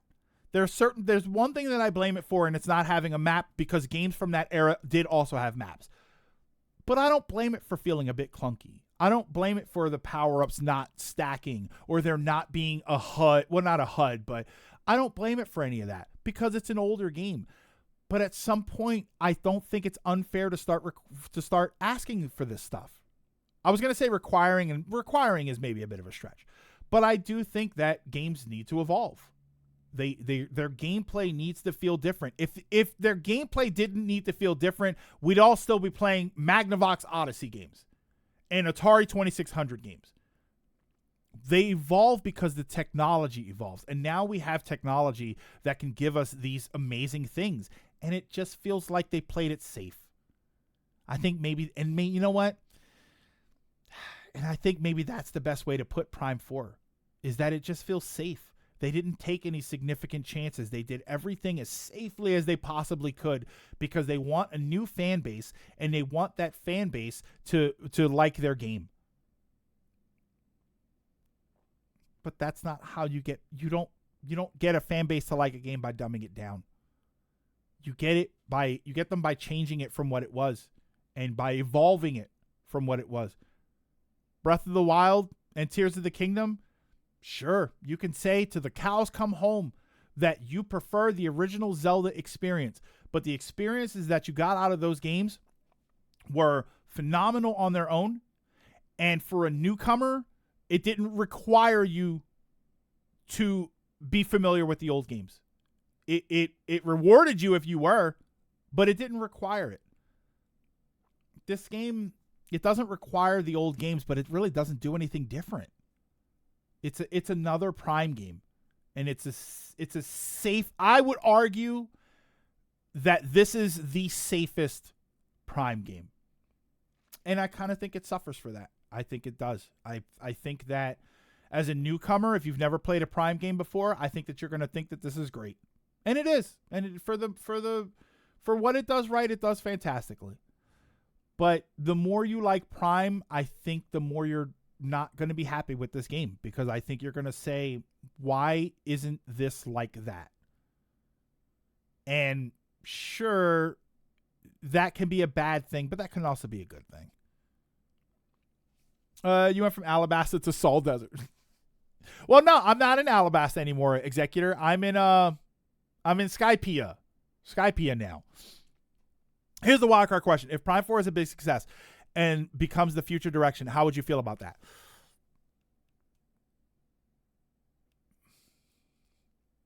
You add the things that I think that this game is missing, and I'm fine with it. I'm fine with it. I think that this is okay. Yo, Skypiea. Square seems to think you can get that via changing things and leaving older fans behind. Oh, it's not Other M, but it's a 3D fusion, so some similarities like the linearity. So, what would I like to add to Metroid Prime 4? What would I add to the game? Combat. Add some melee stuff. Add some different ways to use weapons. I would add different weapons. I love my ice, fire, and wave / lightning or electricity, but I like Prime 2 for having different things, and I would like different things, or at the very least different ways to use those things. I said before, one of my ideas for Metroid would be instead of the wave beam, the plasma beam, and the ice beam, you get generators, and you get an ice generator, a wave generator, and a plasma generator. And then you find upgrades to use those generators to power your other weapons. So you get ice beam, fire, plasma beam, and wave beam. But you also get ice missiles, plasma missiles, and wave missiles that pass through objects. And then you get ice bombs, the plasma bombs, and wave bombs. Like, I think that would be a more interesting way. It's the stuff that we're used to, but you get to use them in a very unique way. You reaching my burnout point? I finished Skypiea and the stuff after. Well, that was water. Right after Skypiea is Water 7, right? That I made the mistake of. No, see, yeah, Lilac. That's my thing. Is that I'm gonna get through Skypiea and then stop. Because I've already. I started when I started back on One Piece. It was on episode 94, and now I'm on. I went and then I stopped for a little bit, and then I came back and I finished the arc before it. Jaya, is that where I was? And then I actually stopped Skypiea right near the beginning because I was going to play Prime 4. And now that I'm done, I can go back to it.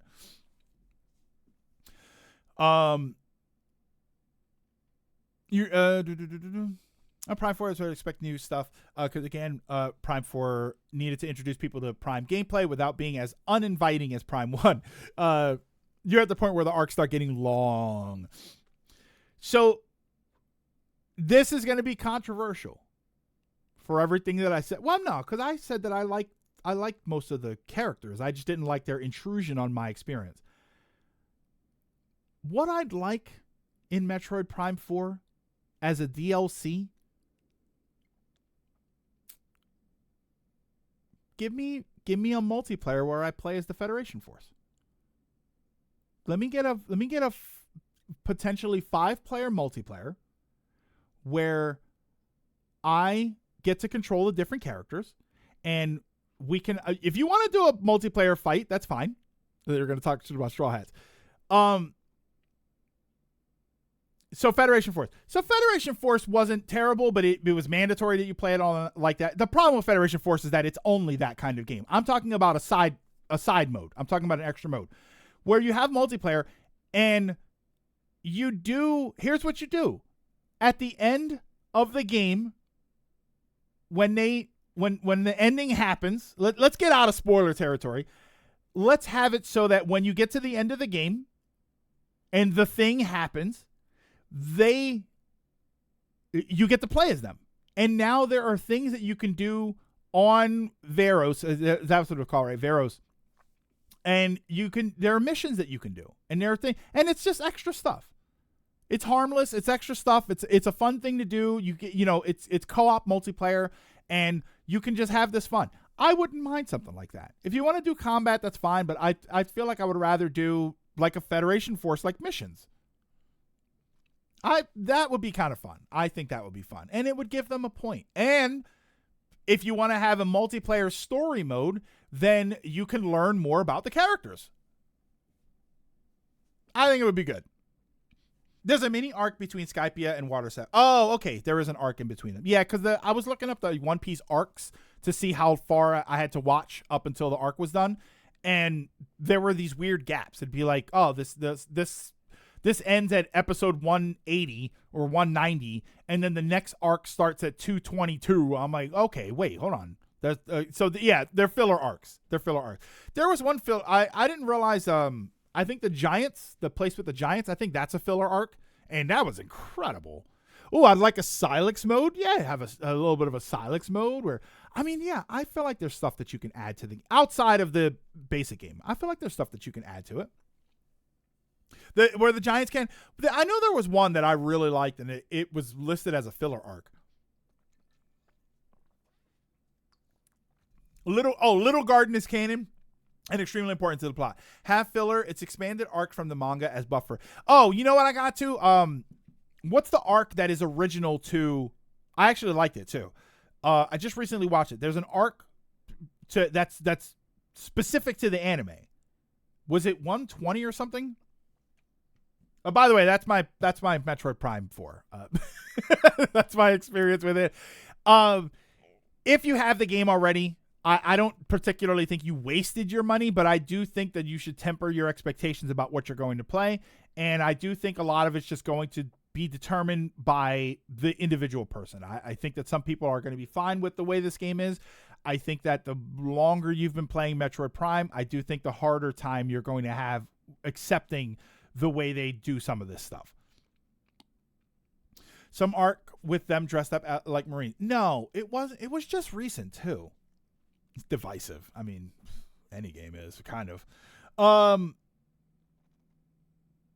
Yeah, I don't feel like I wasted my money. I enjoyed it, but and I'm glad I played. And I'll play it again.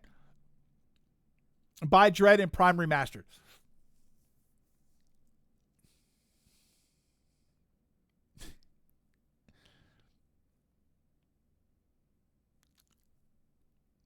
You buy Prime Remastered because it's cheaper.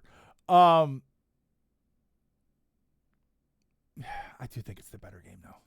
Maybe play that Dragon. That's not a bad idea either. Actually, to be completely honest with you, that is my intention. The next time I play it, it is going to be on easy because I don't particularly care about hard mode, so I'm going to play it on easy. I'm kind of curious to see how quick it goes. You got to Robin, who's arguably the best character in the show, though. I mean, she is really, really good. I actually really am liking Robin as a character. Yeah, if you're a new Metroid fan, Prime Remastered isn't newbie friendly. It's tough. It'll kick your ass. So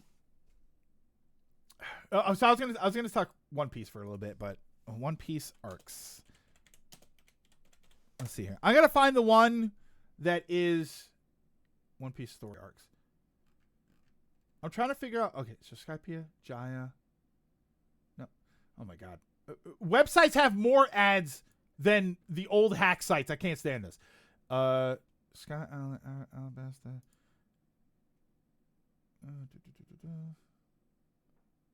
Aqua Stream. See, these are all the main arcs. This page that I'm on shows you, it says canon arc, like in the Sky Island saga. It says canon arcs 2, non-canon arcs 3, but it doesn't list the non-canon arcs. But one of these arcs is original to the anime. Yeah, I do agree. Also get Dread. Even with ad blocks on, it's still some ad. Where's my ad? I don't use ad blocker. I feel like it's weird for me to use ad blocker as a content creator. Well, you know, when I do it. Because I don't know. I feel like ads were always an integral part of everybody's payment and experience. Like that punch Luffy did to that spring guy. Is the spring guy what I'm trying to think of? No, because that was... Damn it. Hold on. There's an arc... Oh, God. I don't know. That was in Jaya. There's a GA arc episode 196 to 206. No, it was... Hold on. All One Piece arcs in order. Hold on. Okay, so here we go. So maybe this is the right thing. Was it considered Skypiea? Filler? Oh, there was Goat Island. I like Goat Island. And the Rainbow Tower. I think it was the Rainbow Tower. Is that the one I'm thinking of?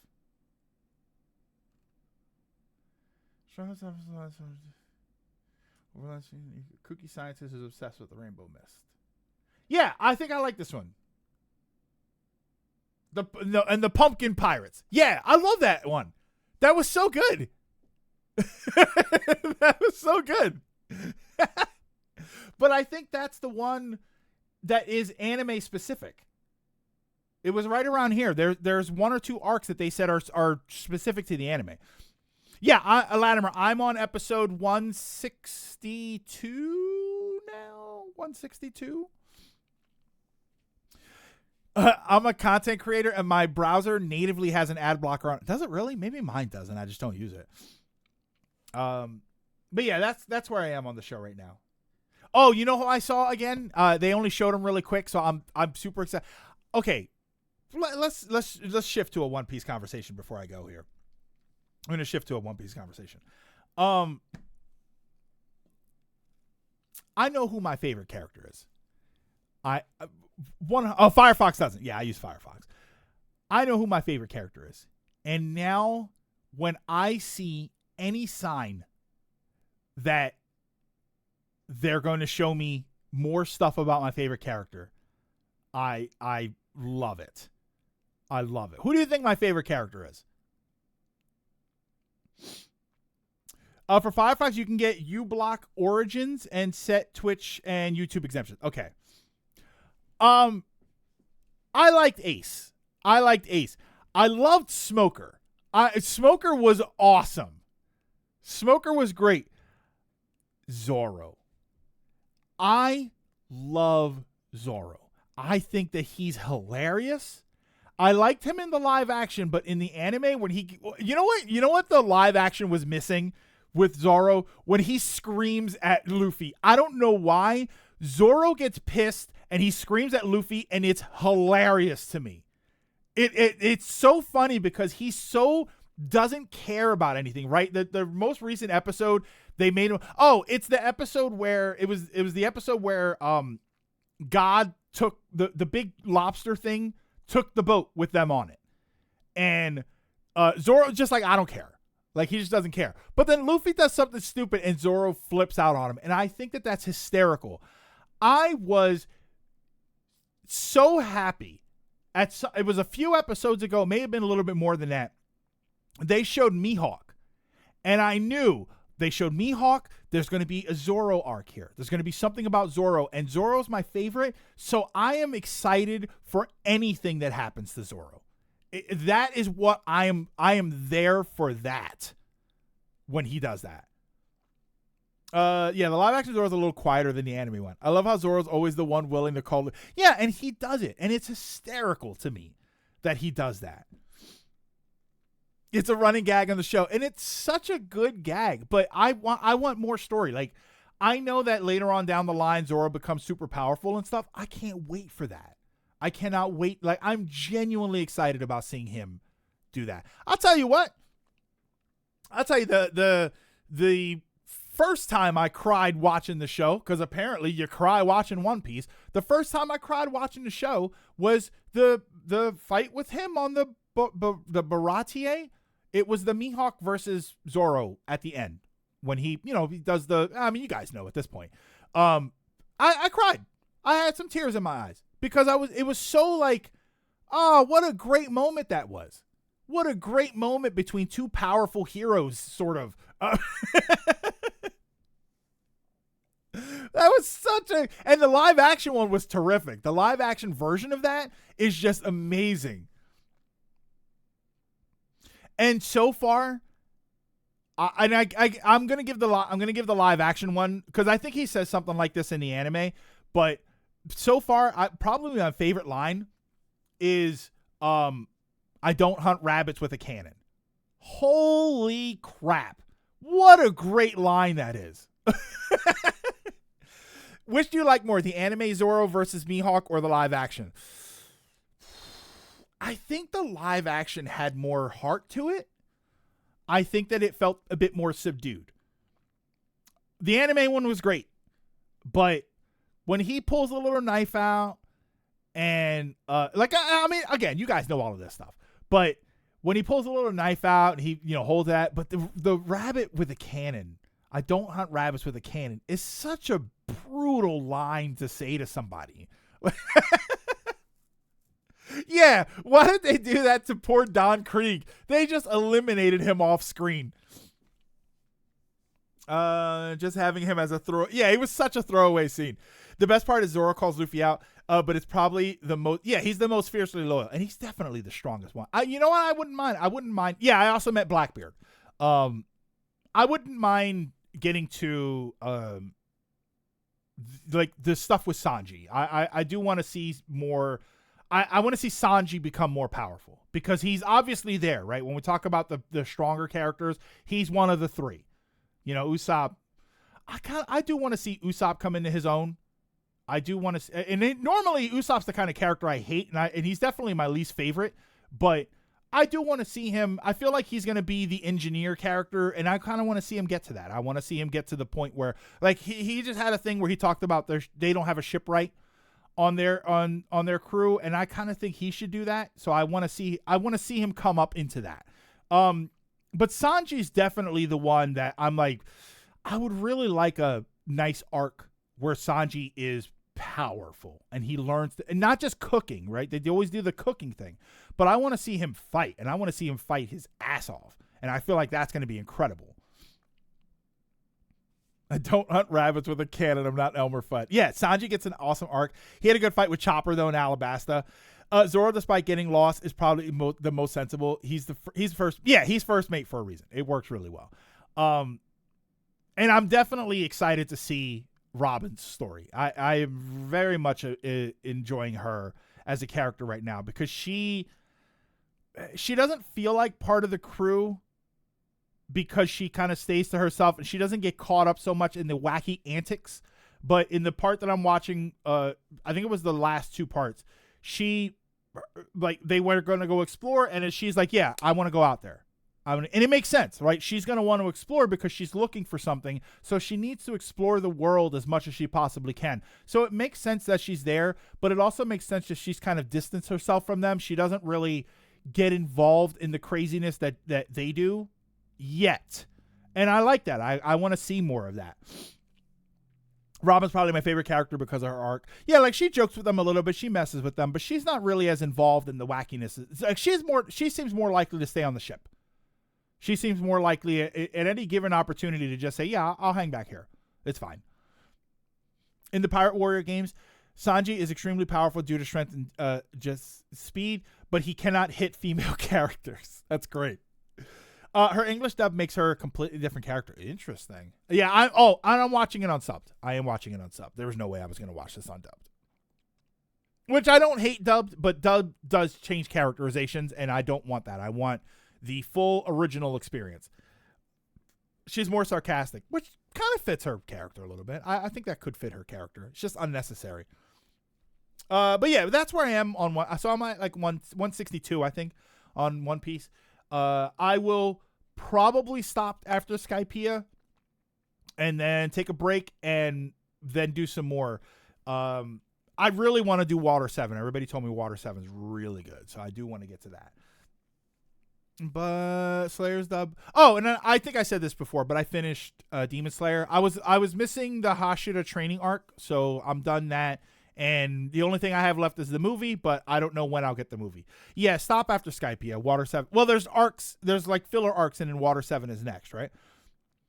I tried dub, but I just can't because I recognize the voices too much. Luffy is just Teen Gohan. Usopp is Krillin. Zoro is Piccolo. Maybe that's why I like Zoro. Yeah, taking breaks between arcs is smart. Yeah, and I don't want to go into Water 7 burnt out. I definitely don't want to go into that one burnt out. And Enies Lobby are our two favorite arcs in the series. Water 7 is one of those pinnacle arcs for One Piece.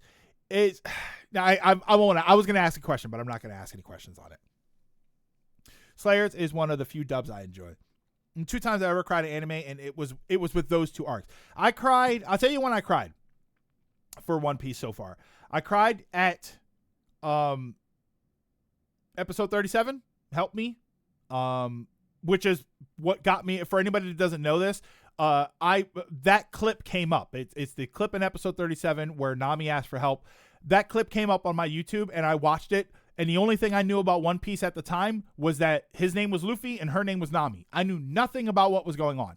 So it was almost like I was Luffy in that sense, where I had no idea what was happening. And I cried at that scene. I was like, oh God. And that made me watch the show. I cried at the end of the Baratier episode, both the Mihawk stuff and when he leaves and he sort of yells back like a goodbye to them. I'm heartbroken. I cried at the Giants because it was so good. And I was so like moved by what I was seeing that I kind of cried at the Giants a little bit. Chopper made me sad. I don't remember if I cried, but Chopper made me sad. The Chopper sequence made me sad. And there was another part that I welled up at, and I don't remember what it was after that. Yeah, Giants are in the live action. I can't wait. You know what I'm bummed out about season 2 of the live action show? So Joe Manganiello was, I love Joe Manganiello. I think he's great. And he's going to be in the cast. He's going to be added to the cast. You can look him up. You probably know who he is if you see him, but you can look him up. Look up his physique, right? Look up his body. And tell me that guy with that body shouldn't be playing Smoker. He's playing Crocodile.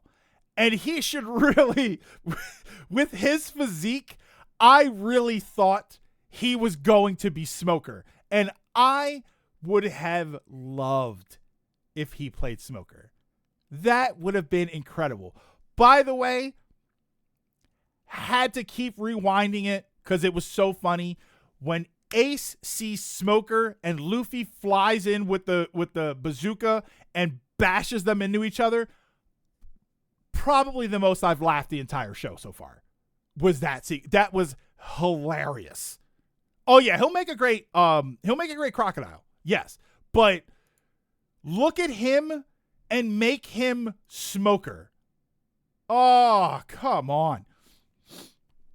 I like dub better because I don't have to pause to read, which means I take myself out of the immersion. I'm actually the same way, Kia. I am that way for certain shows, but there are certain shows that I'll fight through it, and I can read fast enough. The problem is I end up not looking at the animation sometimes. A lot of Ace's time in Alabasta is anime. Oh, it's anime original, by the way.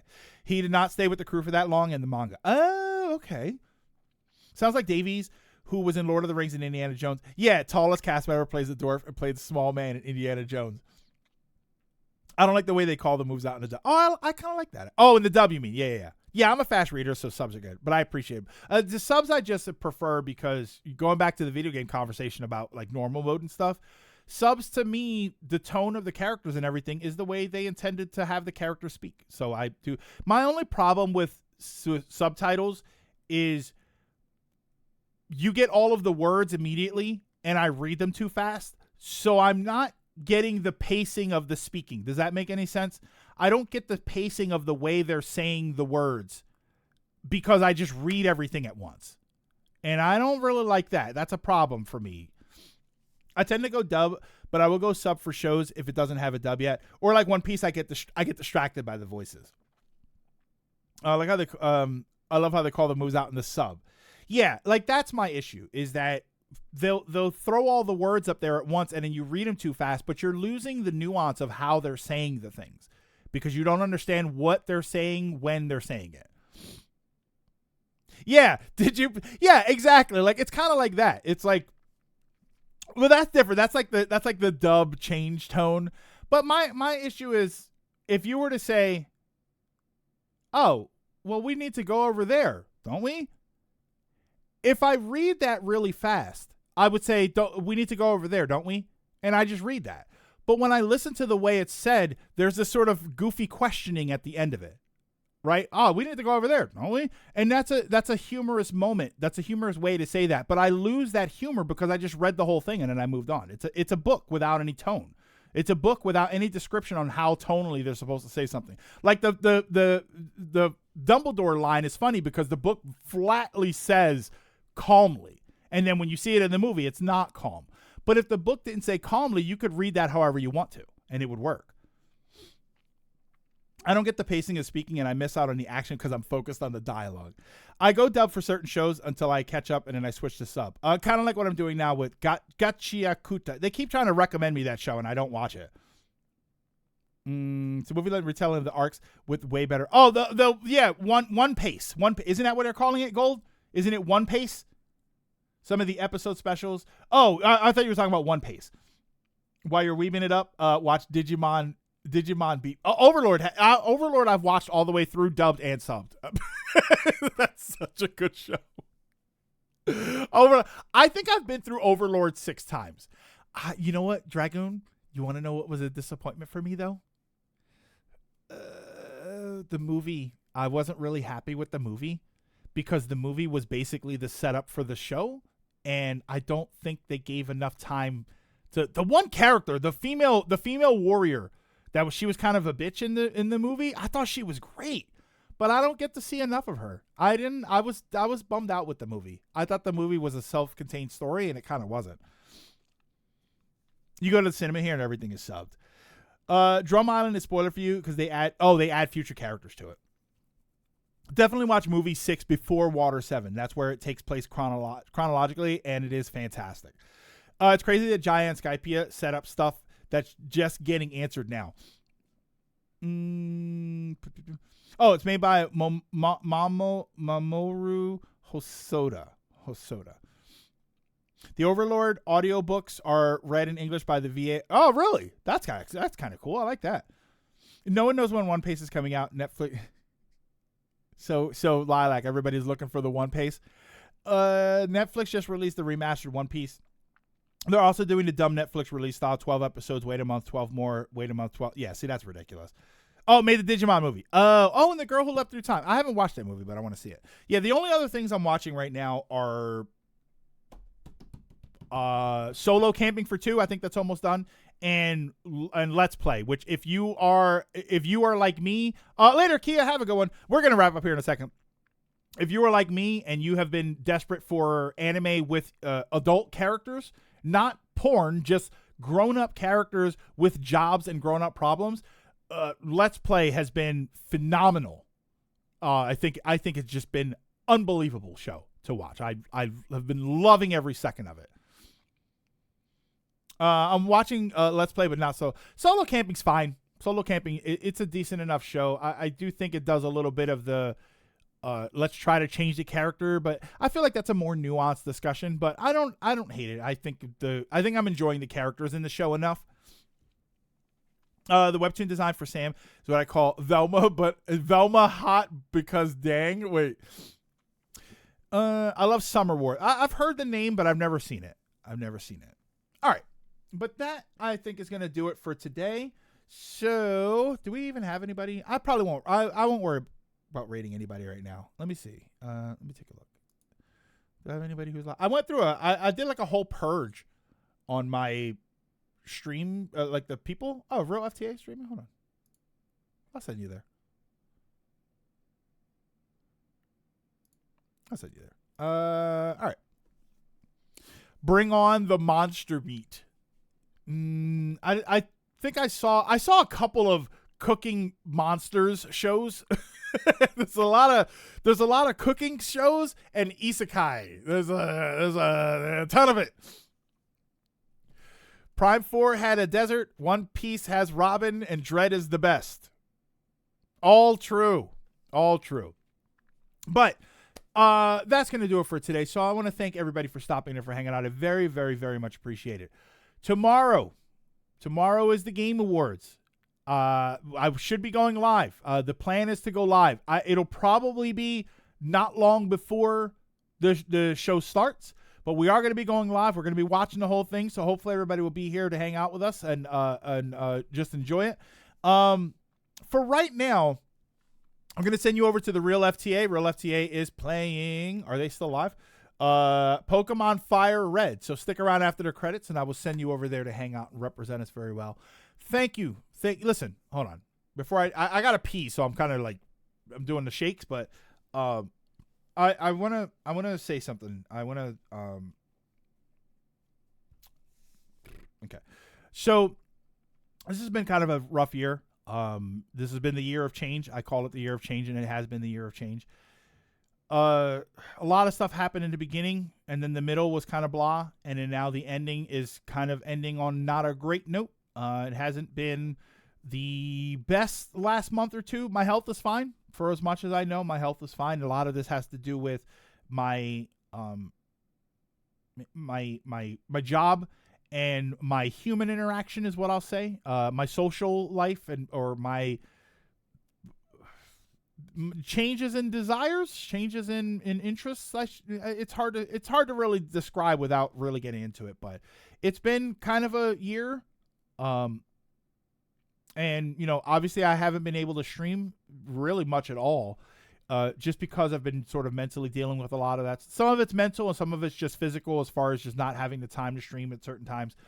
But I really want to say thank you. I know that everybody is, you've been very kind to wait. And I always tell you guys, if there's something else to do, then go do it. And if you don't want to be here anymore, or if you just have created, being away for so long, if you've created a new normal for yourself and that normal doesn't involve being here, it does, it's a bummer, but I understand. So I appreciate. The reason I'm saying that is because I just want to say thank you for your support and everything, and for your continued support, and for waiting. And I go live today for the first time in 2 weeks or so, and you guys are here. So I try to always say thank you, but I know that I should, because I am thankful for everything you guys, just the attention that you put in here, and the time that you spend with us, and you engage in the conversations and everything. So I just wanted to say thank you. I feel like I would say I'm sorry just before everything, but I guess I don't know if it sounds mean or not, but I'm not sorry for having my life to live. It's just I wish it was going better, and and I wish I could spend more time with you guys. But I know that when I do have the time to spend with you, you're here and you show up, and I do appreciate that. We enjoy supporting you, and we can even teach you words. Lilac, I had 60 seconds from the time it was my turn to to the time when I had to have a word on the board. It was stressful. All right. If the timer was longer, maybe, but I still won that game, by the way. Didn't I win that? In my mind, I won that game. So, excuse me. Did I win that game? I literally don't remember. Did I win that Scrabble game? I did. I won. I was yelling prunes at John like he could hear. It's like it's executor. It's like foreshadowing Johnny in an old folks home where someone's yelling prunes at him.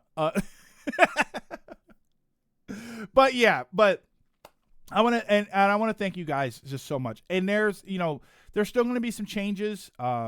My job situation is going to change, and I really don't know where that's going to go. So I don't know how that's going to affect me. I don't know how that's going to affect streaming. I don't know how that's going to affect my life. So I just want to say that the changes aren't done. Pretty much nothing is really stable right now. So, and I don't say that to worry you or anything. I want you to understand that this is not he doesn't want to stream anymore. This is I want to stream, but I have to do everything else first. So I have to take care of that stuff first. While you were yelling at John that you saw him having a word, I was like, Dunes Nudes is right there for like 5 turns. I feel like I can't take nudes because, I don't know, people are just going to worry about me. But thank you. Thank you, everybody. I very much appreciate it. I'm going to send you over to, I think they're still streaming. I'm going to send you over to the real FTA. Like I said, they're playing Pokemon Fire Red. So stick around after the credits, and I will send you over there to hang out and represent us very well. But thank you once again, everybody, for stopping in and for hanging out. Don't forget to drink your let me get my buttons here ready. Don't forget to drink your mask, wear your water, social distance whenever possible. Take care of yourselves, take care of each other. And I will see you all tomorrow for the biggest night in gaming. But not really.